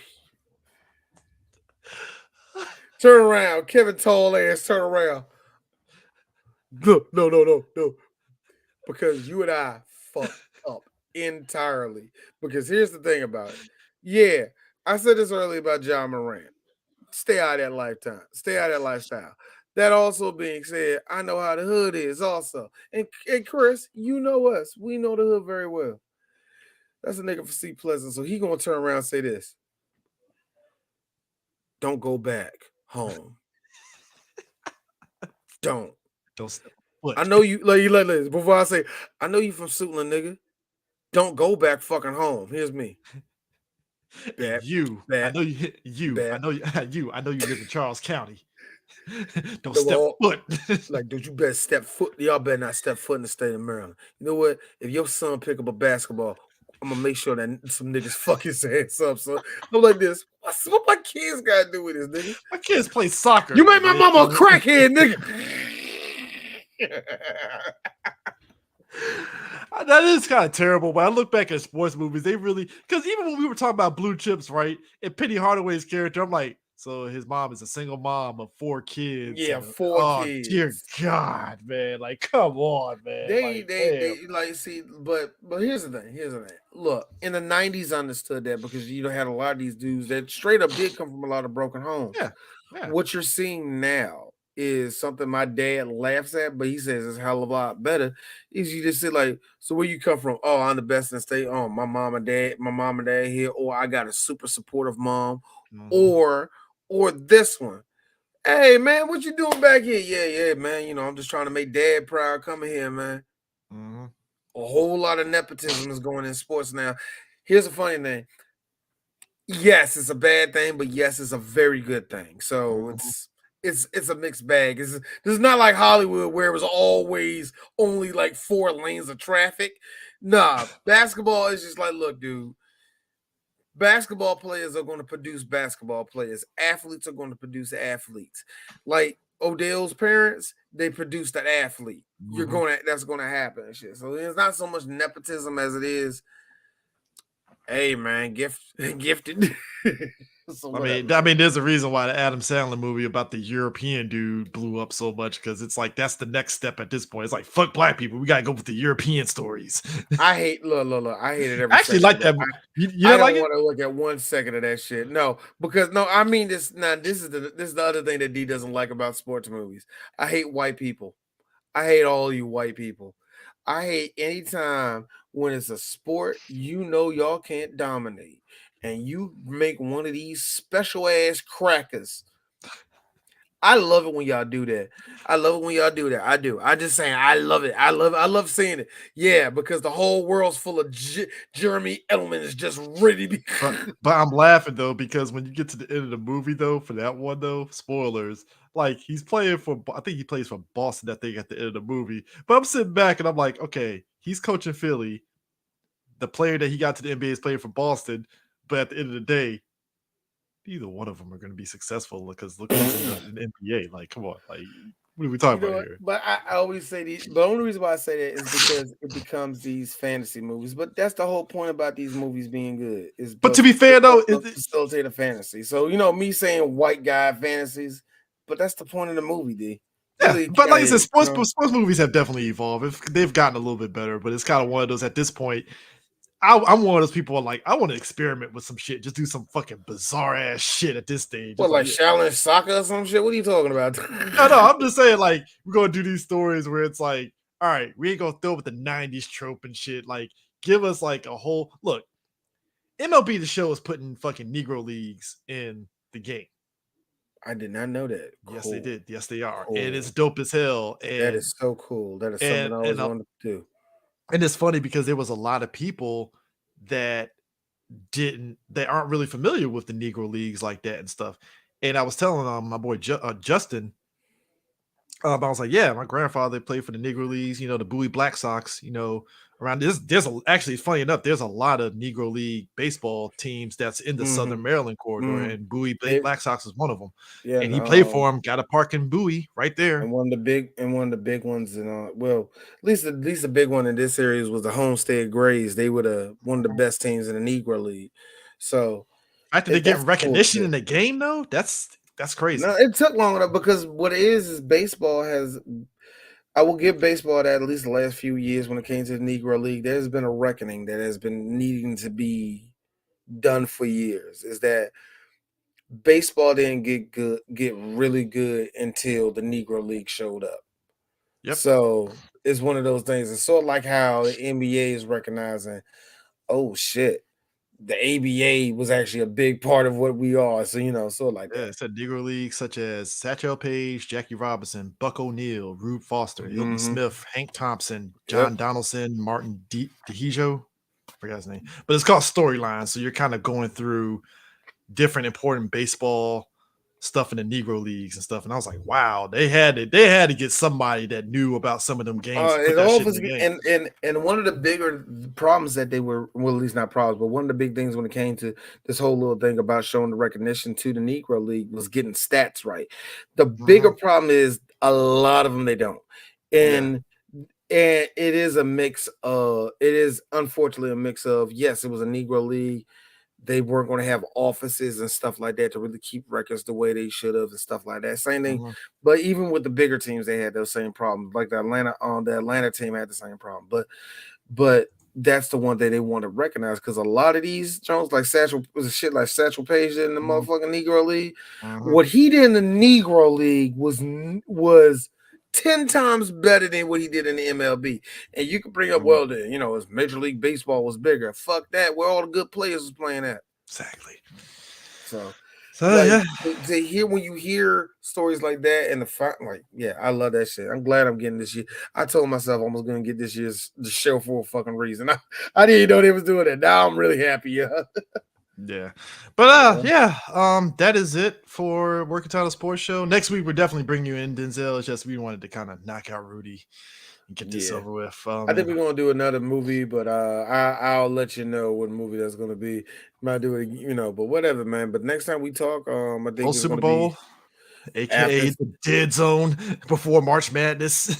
Yeah, the little dead zone. So we're gonna have one show for that. So. Actually, I think after Super Bowl, we definitely can talk about NCAA basketball because Maryland women have been kicking ass. They've been really good. They've been really good right now. They beat a couple of ranked teams right now. Man. Side note: Maryland Ben has been kicking ass because they're the only undefeated home team in the Big Ten right now. They lost to what's the face not too long ago, but they ended up beating I think not Ohio State. They haven't lost here at they haven't lost here. So that's pretty home. So that's impressive.